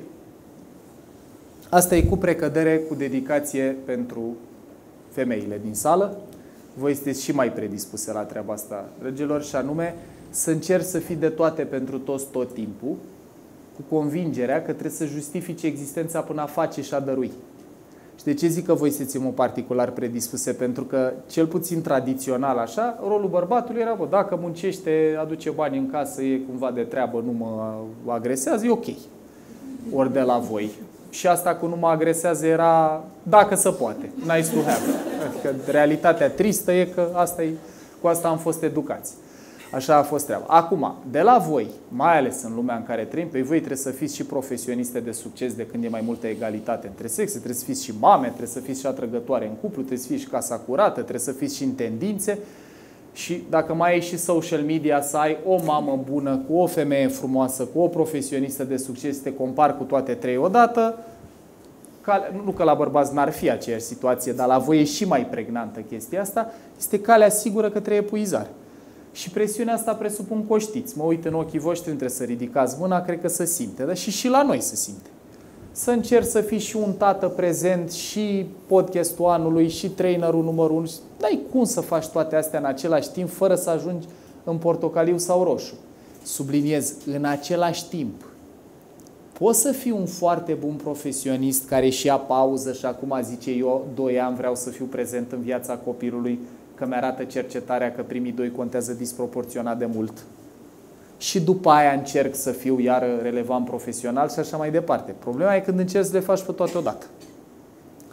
Și ultima, care iar e un pic mai mult cu dedicație pentru femei, este să reprimi furia și agresivitatea sănătoase care au rol de autoprotecție. Guys, ca să poți să fii asertiv, că tot auzim în cursuri și în podcasturi și în cărți despre asertivitate, trebuie să poți să simți furie. Ca să poți să fii asertiv, să-ți aperi limitele. Subliniez, asertivitatea nu înseamnă agresivitate, nu înseamnă să urli, să trântești, să bușești, apropo de ce vorbeam cu bullying-ul la curs. Deci nu înseamnă să explodezi în mânie cum făcea tata. Înseamnă cu calm să spui, eu nu pot să-ți trimit până mâine. Mi-ai dat mail la ora 7, eu lucrez până la 5, pot să-ți dau până poimâine dacă ai nevoie sau putem mâine împreună să încercăm să găsim o soluție, eu n-am cum să te ajut până mâine. Ca să poți să intri în spațiul ăsta fără să te simți vinovat sau rușinat, trebuie să poți să simți mânie. Mă urmăriți? Cei dintre noi care am crescut cu ideea că cu condiționarea că nu e bine să o exprimăm, pentru că atunci când o exprimam luam bătaie. Să eram rușinați, nu mai țipa că să uită vecinii la noi, nu mai țipa că suntem la restaurant și așa mai departe. Ajungem în viață cu skill-ul ăsta lipsă și ce facem? Vă descriu că poate trăiți asta. Plângem de nervi. Știți plânsul de nervi? Plânsul de nervi e momentul în care reprimi mânia aia autentică care te-ar fi ajutat să pui limite, te frustrezi și plângi de frustrare. Asta, în mod particular, dacă citiți cartea asta, Mitul normalității a lui Gabor, corelează cu oamenii care dezvoltă boli autoimune.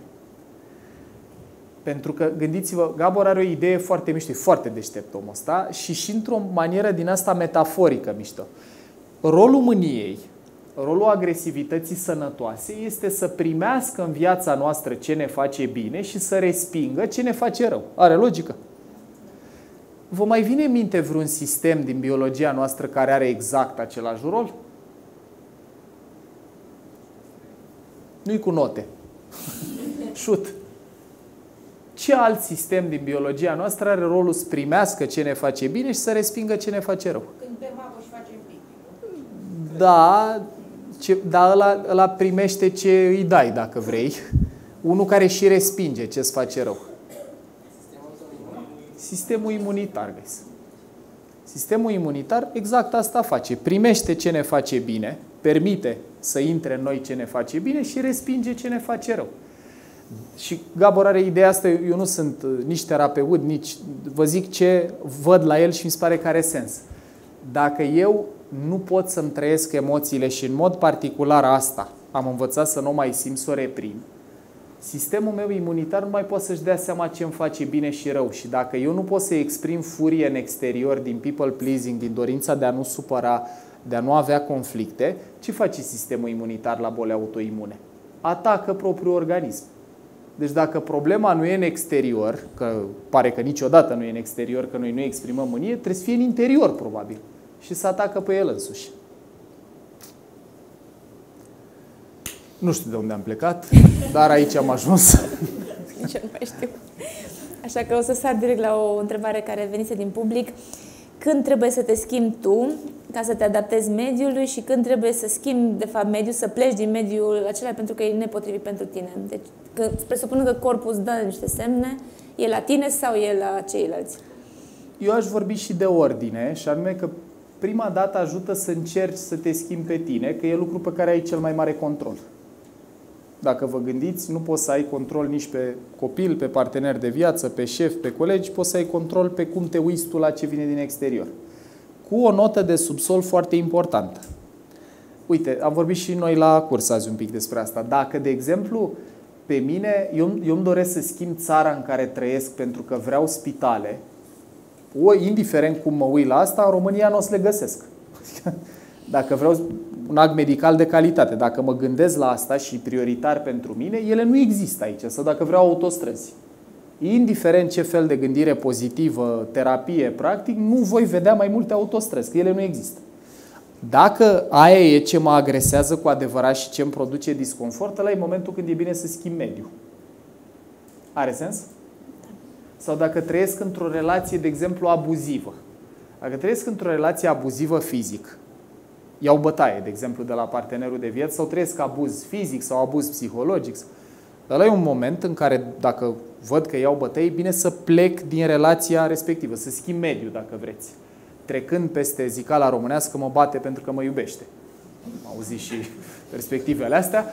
Dar alea sunt momente când e bine să schimbi mediul. Sau dacă ai o mașină, de exemplu, care te lasă în drum odată la 2 drumuri, odată să strică, e momentul să schimbăm piese la ea sau mașina. Dar, guys, vă zic din practică personală. Știți că Freud a avut ideea asta, care, indiferent câte alte idei de ale lui Freud n-au stat în picioare, asta a stat, că noi avem tendința să ne alegem parteneri de viață care ne aduc aminte inconștient de o figură importantă de atașament din copilărie. De cele mai multe ori părintele de sex opus, dar de când copiii sunt outsourcați la bunici și bone, poate să fie mai degrabă bunicul, bona, unchiul, mătușa, cine a fost figura relevantă acolo. La persoana întâi vă zic, și pe testatele, la mine, toate relațiile de lungă durată din viața mea, mai puțin ultima, cea din prezent, au fost cu persoane care au avut profilul de personalitate pe măsuratele, că le-am dat testul, și mamei, identic cu mama. Aproape identic cu mama. Adică în PCM, care e o metodologie de care unii poate din sală știți, din podcast, alții poate ați făcut cursul, care se uită la personalitate ca la o stratificare, ca la mai multe straturi, în primele 3 paliere, care sunt cele mai puternice, toate relațiile mele de lungă durată au avut 2 sau 3 din 3 paliere în comun cu mama. Eu numai într-o situație am dat testul înainte de a avea relația, în rest l-am dat după. Adică n-am știut asta de la început, doar o dată am știut de la început.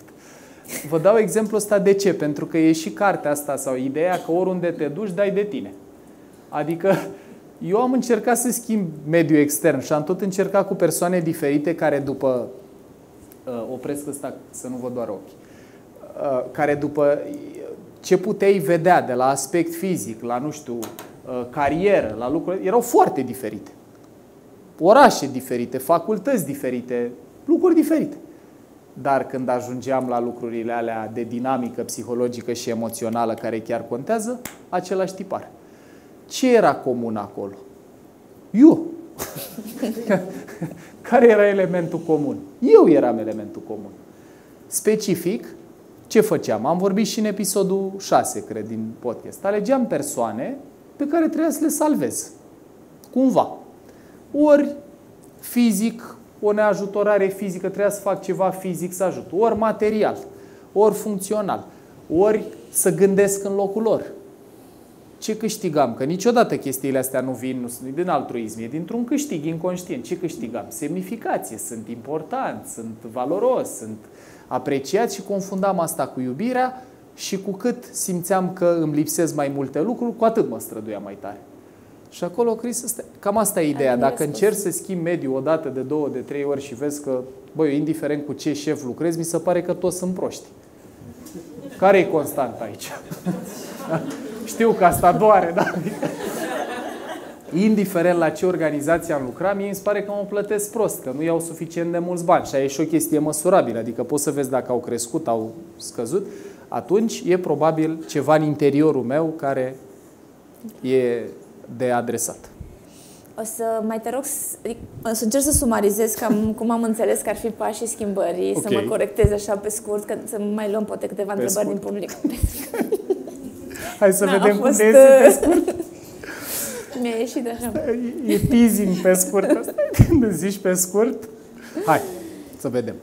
Deci în primul rând, mă reglez puțin, mă apuc de un sport ca să fiu sigur că descarc. Dacă totuși... Primul pas. Subscris chestia astea. Ce zici tu e o instanță, guys. Primul pas este să ne recuperăm nivelul de energie. Da? Că orice schimbare e posibilă dacă există energie. Care e abordarea? Că e somn, că e sport, că e descărcare emoțională, că e terapie somatică, e doesn't matter. Poți să și mănânc mai puțin ca să se ducă mai multă energie la creier. Dacă lucrul ăsta te energizează, că, de exemplu, lipsa hranei dă anxietate. Când oamenii sunt nemâncați, apare activare în amigdale și te poate face mai irascibil. Dar vorbim de chestii sustenabile, somn, mișcare, conexiune socială. Vreau să vă zic o chestie, să nu plecăm de aici până nu subliniez ideea asta. Unul din cele mai obositoare lucruri pentru sistemul nervos de care nu suntem conștienți este să reprim emoții. Tot discursul ăsta pe care îl vedeți în spațiul de dezvoltare personală pentru feeling is healing, the only way out is through, trebuie să străiești emoțiile, oamenii care zic asta n-au descoperit bucuria anilor 60 în a fi hipioți, a ne iubi unii pe alții într-o spirală a iubirii în care să dăm faliment. Nu e despre asta. Este despre faptul că ne-am dat seama, măsurând activitate cerebrală, că la a reprima emoție sau orice formă de inhibiție participă cortexul prefrontal, care este cea mai energofagă regiune cerebrală.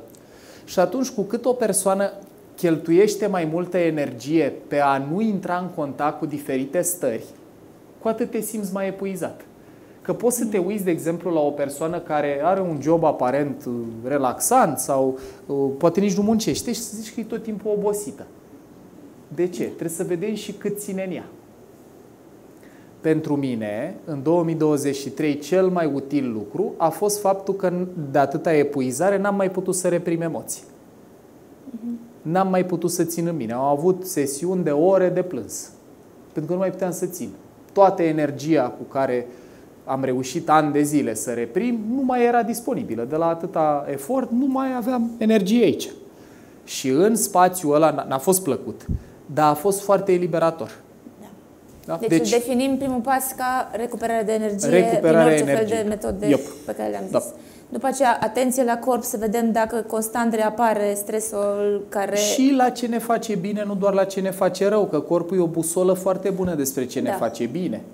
Adică apare energie, sentimentul ăla, că ai energie, ai chef, a apărut căldură, a apărut energie. Deci să ne conectăm la busola asta care nu minte, în contrast la minte care are tendința să păcălească. Yes. Presupunem că apar constant semnale negative în corp. Decidem că avem nevoie de o schimbare și ne uităm un pic și la towards și running away. Da, și ne stabilim niște scopuri, să știm că avem towards-ul și cumva conștient de ce fugim să-l folosim în favoarea noastră. Curba stresului. Claritate pe obiectiv. Deci să ne fie clar unde vrem să mergem. Oricât ne-ar lua.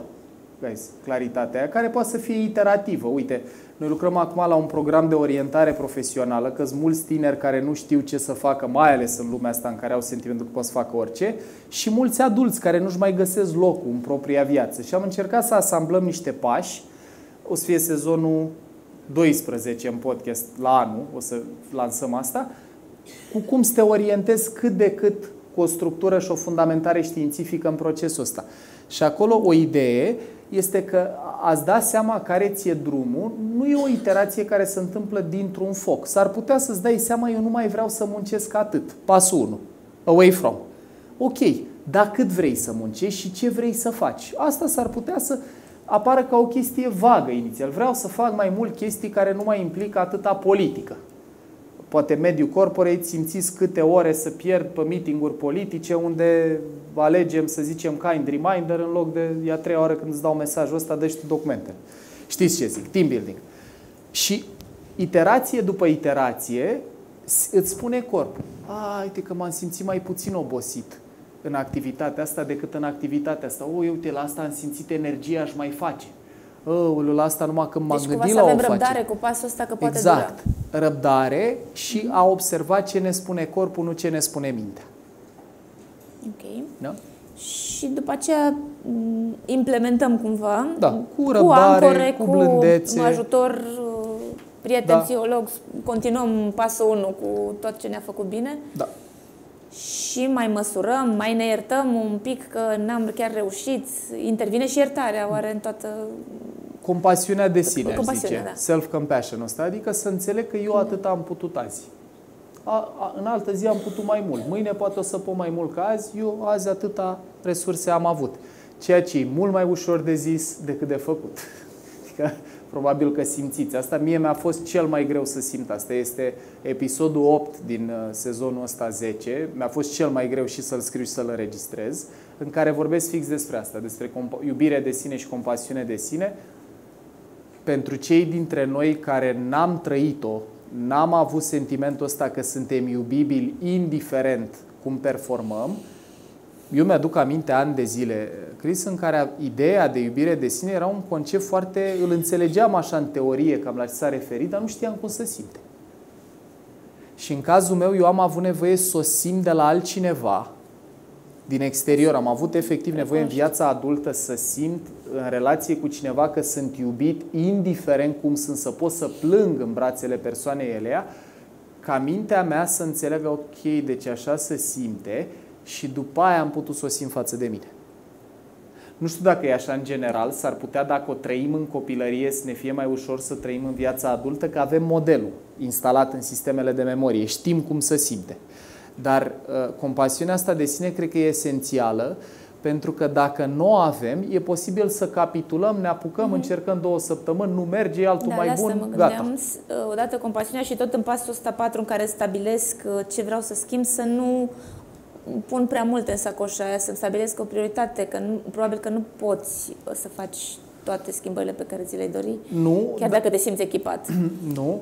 Și pe mine m-a ajutat foarte mult terapia în tot timpul ăsta. Nu m-a ajutat atât de mult la eliberare emoțională. Eu am putut să trăiesc eliberările alea numai singur, care e congruent și cu stilul meu de atașament evitant. Eu mă simt cumva când eram singur simțeam că nu trebuie să am grijă de nimeni și pot să am tot focusul doar pe mine și pe ce simt. Când mai apărea o altă persoană, inclusiv terapeuta, simțeam cumva că trebuie să o protejez, care vă arată cât de adâncă e chestia asta cu salvatul la mine. Dar, în linie cu ideea asta, asta mi se pare extraordinar de valoros, guys. Blândețea, compasiunea, răbdarea asta față de sine în proces și să nu avem așteptarea că transformarea este un proces liniar. E o idee, aș mai împărtăși asta, e o carte, dacă vreți să o citiți, care mi-a venit acum în minte, se numește Already Free, deja liber. Bruce Tift a scris-o, Bruce T-I-F-T. Ăsta este psihoterapeut și cred că preot zen sau ceva de felul ăsta. Adică are și pregătire în tradiții contemplative, meditație, are și pregătire terapeutică. Este și o chestie super interesantă. Că în vest, noi fiind cumva la intersecția între est și vest aici, în vest, dezvoltarea personală este văzută ca un segment unde tu la momentul T0 ești în punctul A, unde nu ți-e bine, și dacă ai putea să ajungi în punctul B, o să-ți fie bine. Așa e văzut asta în vest. Mi-e rău, mă duc la terapie ca să-mi fie bine. Nu reușesc să mă apropie emoțional, mă duc să mă învețe sau să mă vindec să pot să mă apropie. În tradițiile contemplative, cum ar fi meditație în zona asta estică, abordarea invers. Ei zic, indiferent ce trăiești acum, învață să stai cu starea, să o tolerezi, să o observi cum vine și cum trece, nu de te identifica cu emoțiile și cu trăirile, pentru că tot ce trăiești acum vei mai trăi în viitor, ideea e să nu te identifici cu ce trăiești. Și autorul vine cu propunerea asta, că terapia vestică, dezvoltarea personală vestică este un segment, de la A la B, o linie, un segment, iar în tradițiile contemplative în meditație, simbolul e un punct sau un cerc, dacă vreți. Te învârți în el. Orice ai trăit, o să mai trăiești, învață să nu te duci cu cercul, să stai în mijlocul lui și să observi tot ce vine. Dacă combini un segment cu un cerc, ce-ți iese?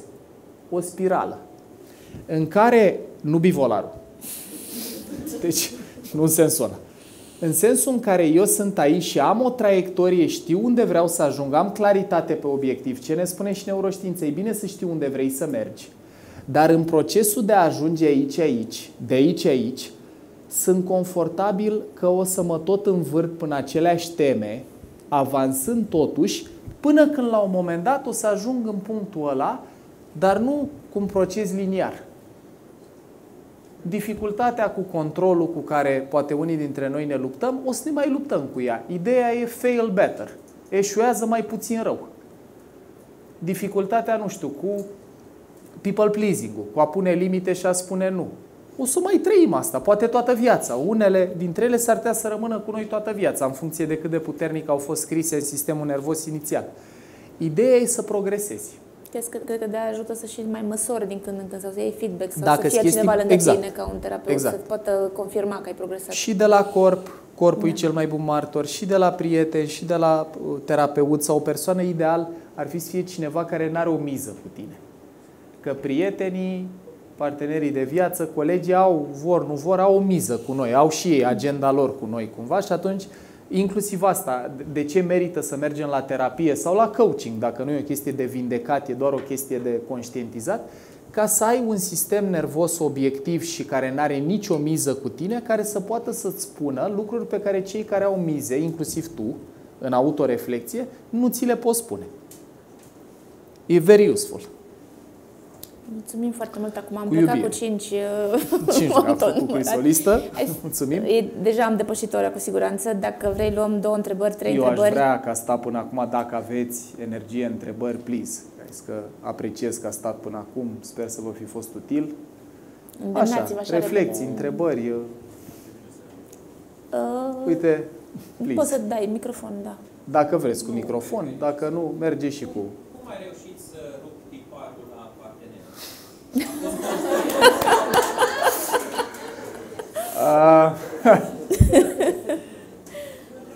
Băi, răspunsul sincer. S-a întâmplat. Trebuie să mă gândesc cum. Într-un fel s-a și întâmplat.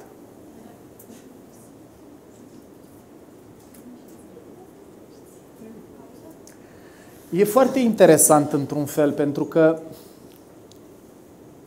la mine se întâmpla așa. Cu cât era mai mult în nevoia, în vulnerabilitate, de când eram copil, prințesa Disney, așa, știi? Persoana neajutorată, care e inocentă și vine balaur.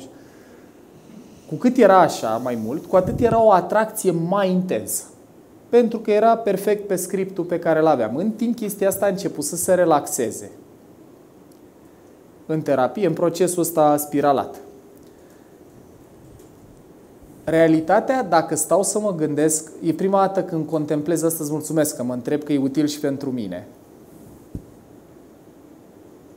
Cred că ce s-a întâmplat este că în momentul în care am putut să simt compasiunea aia față de mine și să văd neajutorarea din mine, m-a atras sănătate mai puțin intens în exterior. Care e în linie cu ce zicea și Jung. Că Jung avea ideea asta, când poți să integrezi în tine ce cauți în exterior, cauți mai puțin în exterior. Deci cred că asta a ajutat foarte mult, 1. Și 2, mie după ultima relație mi-a devenit foarte clar că eu nu mai vreau să depun atâta efort. Și asta vorbeam cu Cristina în pregătirea discuției noastre de azi. Guys, una e când conștientizările astea sunt cognitive. Cred că mulți oameni din sală aveți conștientizări cognitive, în care vă dați seama, eu nu mai vreau X sau eu vreau Y sau asta nu îmi face bine. E o diferență uriașă care are și amprentă cerebrală diferită între ce înțelegi și ce ai simțit fizic. Eu după 2023, în care m-am întâlnit cu toată neputința, pierderea, oboseala pe care am acumulat-o toată viața din efortul ăsta de a salva pe toată lumea din jurul meu, mi-am dat seama că eu nu mai vreau așa ceva.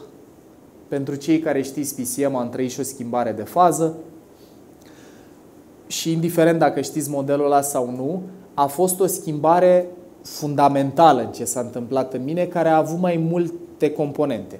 Una a fost eliberarea emoțională, când a ieșit toată tristețea aia și toată neputința.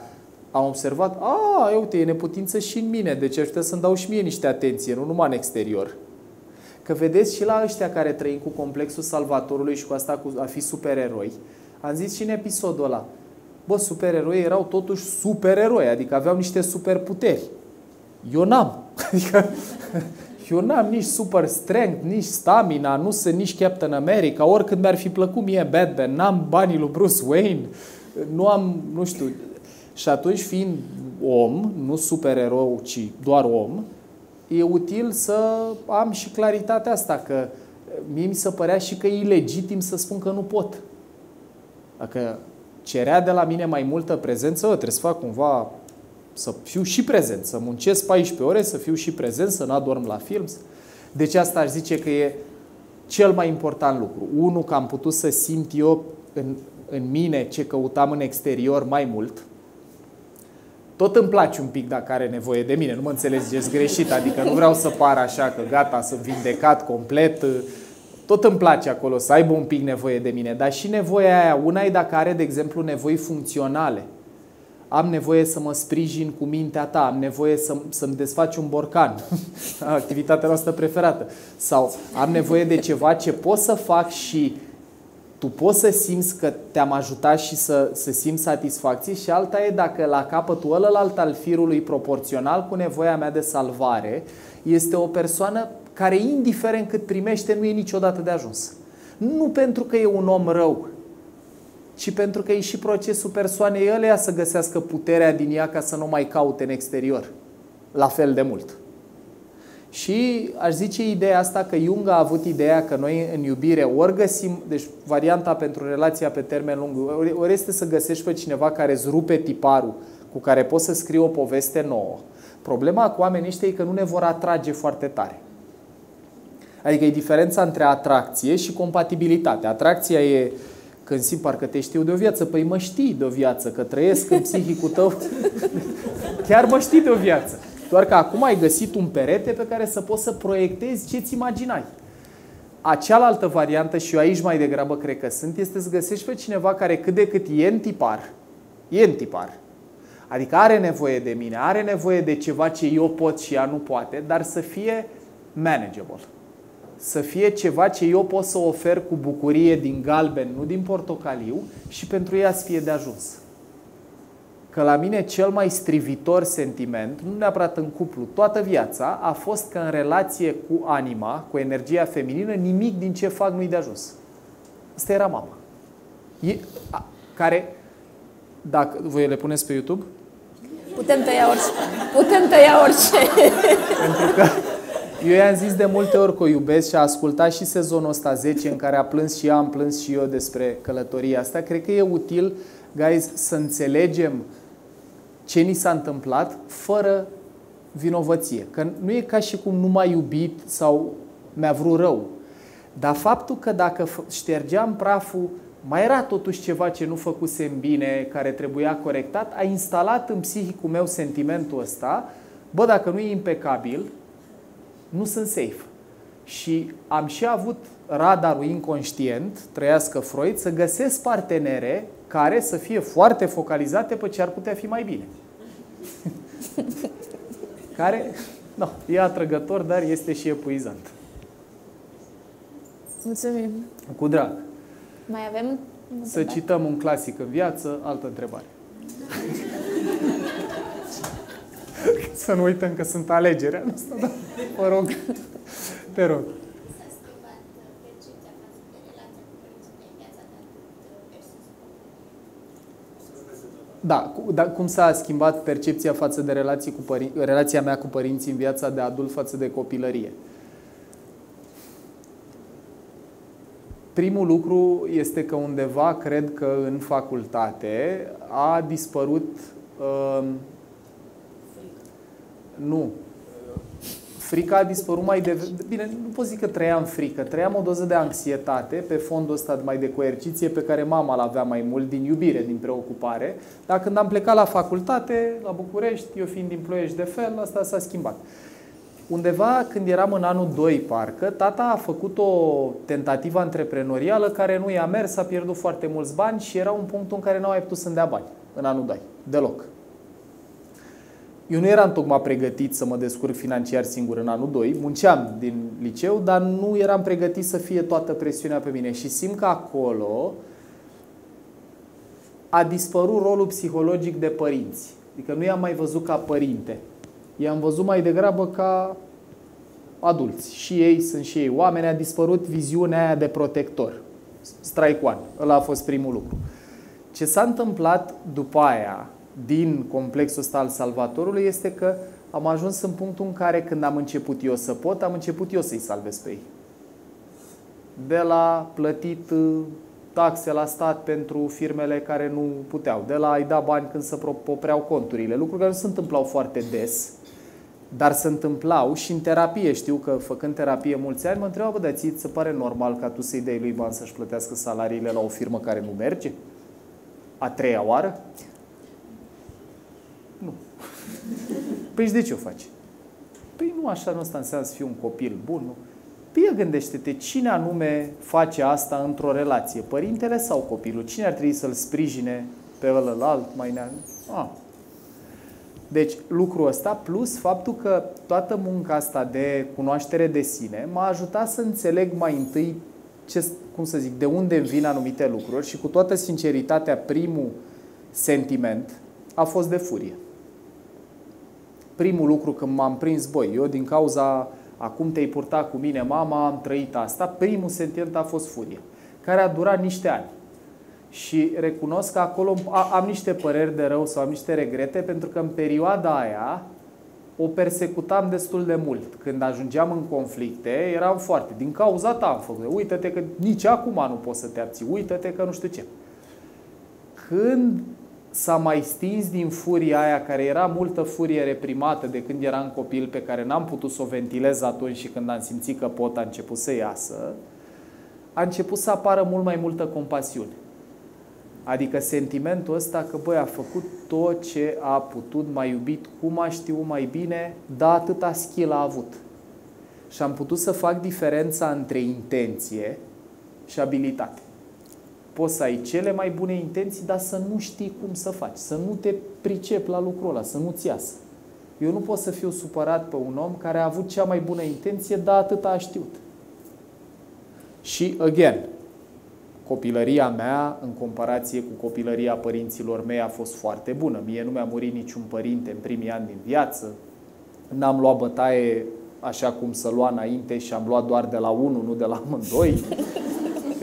Și nu vreau să trivializez, că și alea contează și lasă urme. Dar, guys, mie mi se pare că, așa și pe ultimul sfert de oră, gândul meu este că nu e realist să avem așteptarea care e presiunea asta acum pe părinți, trebuie să am copii care să fie brici, fără traume, o să aibă traume.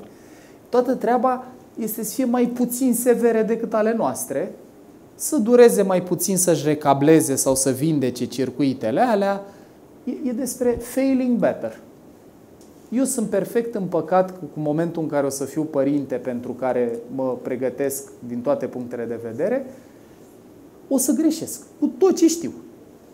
Toată treaba e să greșesc acolo unde contează mai puțin, să fiu o versiune mai bună decât au fost părinții mei. Și copilul meu să fiu o versiune mai bună decât am fost eu. Și tot așa.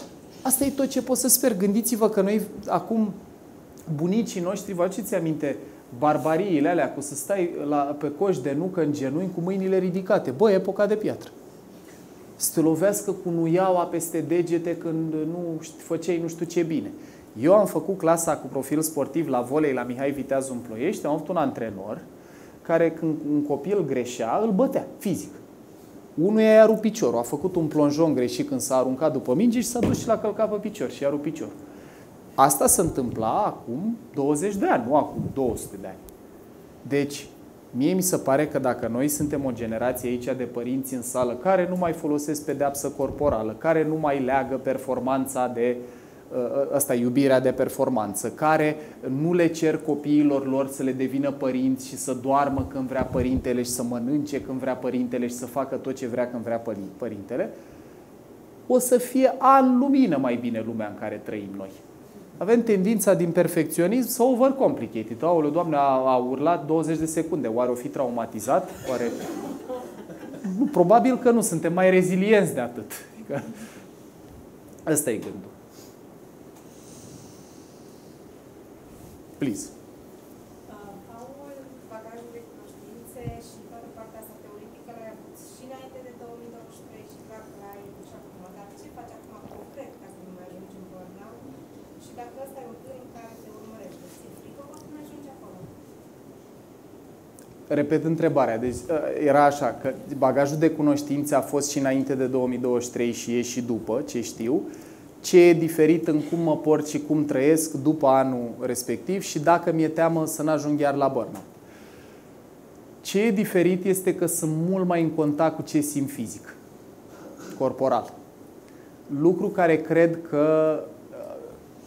Lucru pe care îl îngrijesc foarte tare, adică sunt foarte atent la odihnă, la mișcare și la ce simt și asta îmi informează deciziile. Ce e foarte diferit la mine înainte de 2023 versus la mine după e că înainte îmi luam deciziile cu ce avea sens mental, cu calcule.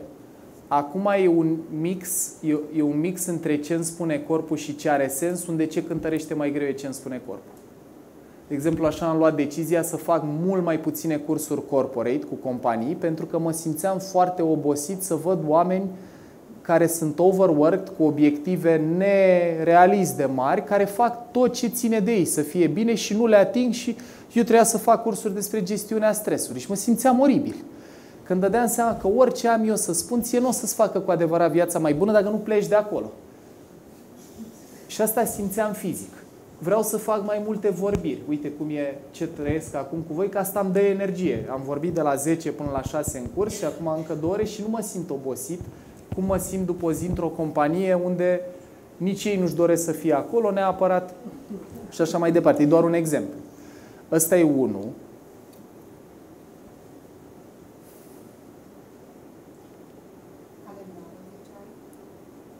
Da, dar asta e o chestie foarte tactică, adică foarte practică. Mi-am dat seama, dar trăiesc anxietate în jurul chestiei astea. Faptul că mi-am propus la anul să am 12 cursuri open, deschise, unde se înscrie cine vrea și sunt online, să poată să fie și oameni de oriunde, și în rest numai vorbiri. Din punct de vedere acolo la resurse materiale, decizia asta mă sperie big time.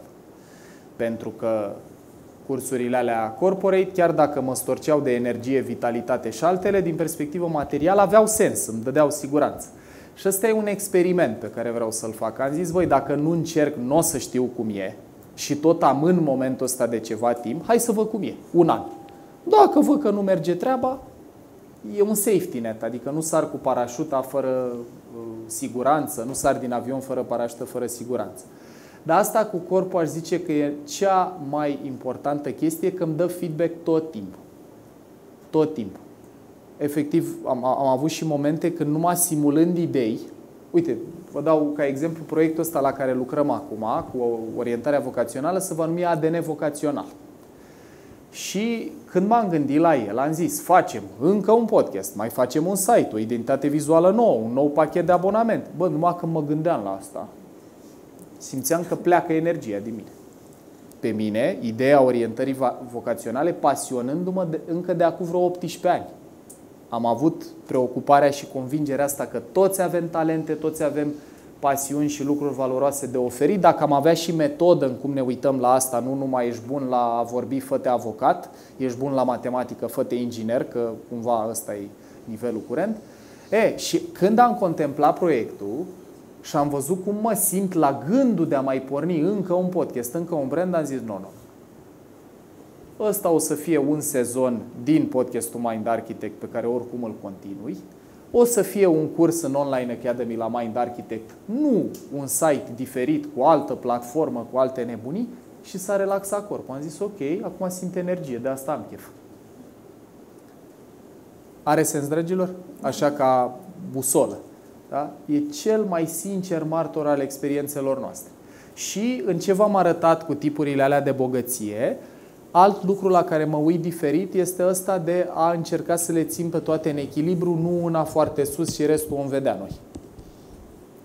Pentru că sunt și oameni tineri în sală. Guys, zic și ideea asta. Eu autentic cred că e o perioadă în viața noastră când e nevoie să tragem mai tare. Chiar cred asta. Chiar și după anul meu de pauză, după epuizare, după astea. Cred că între 20 și 30 ceva, cât ai și energie biologică. Eu dacă mă pune cineva acum să conduc până la București, probabil o să fac accident pe drum la 36 de ani. Dar la 26 nu-mi dădeam seama.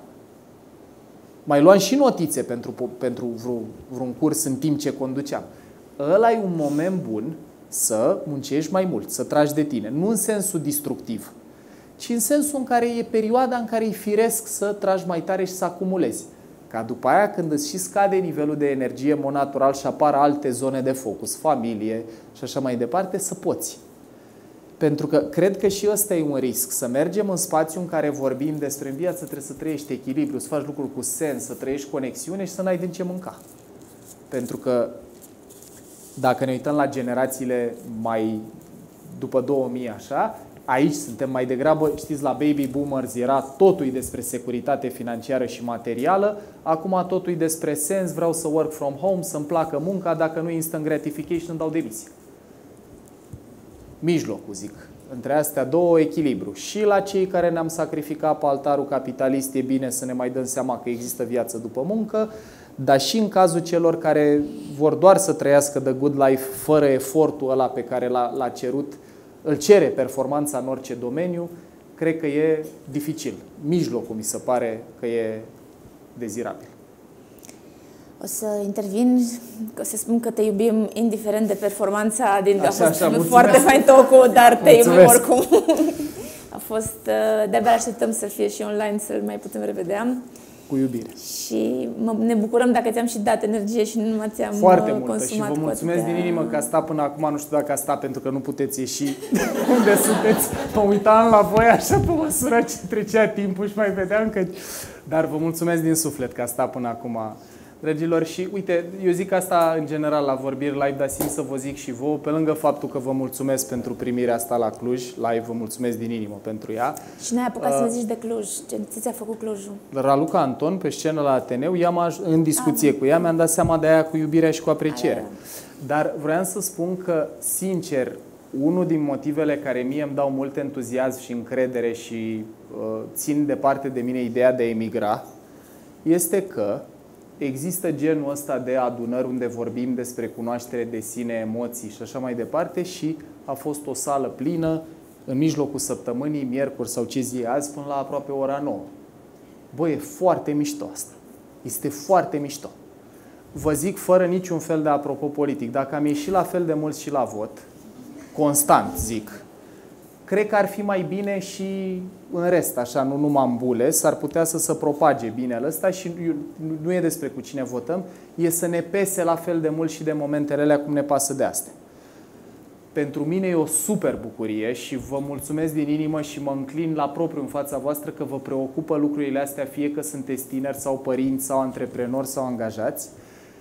Keep it alive, guys, pentru că din spațiul ăsta de cunoaștere de sine și din conexiunea cu corpul, care e tema recurentă a conversației astea, cred că putem să trăim vieți mult mai împlinite, indiferent de circumstanțe, dacă ne înțelegem mai bine pe noi, ne înțelegem trecutul și facem cât putem în spirala aia unde câteodată merge, câteodată nu, câteodată e mai ușor, câteodată mai greu, în direcția ce ne dorim. Și eu nici nu mai știu cum facem apreciere.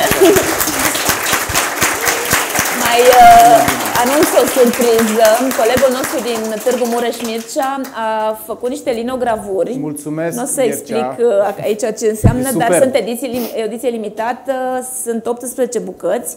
Care ați fost norocoși să luați niște carnețele cu niște numere verzi pe ele, pe prima pagină, înseamnă că aveți o, dacă vă doriți, aveți o linogravură.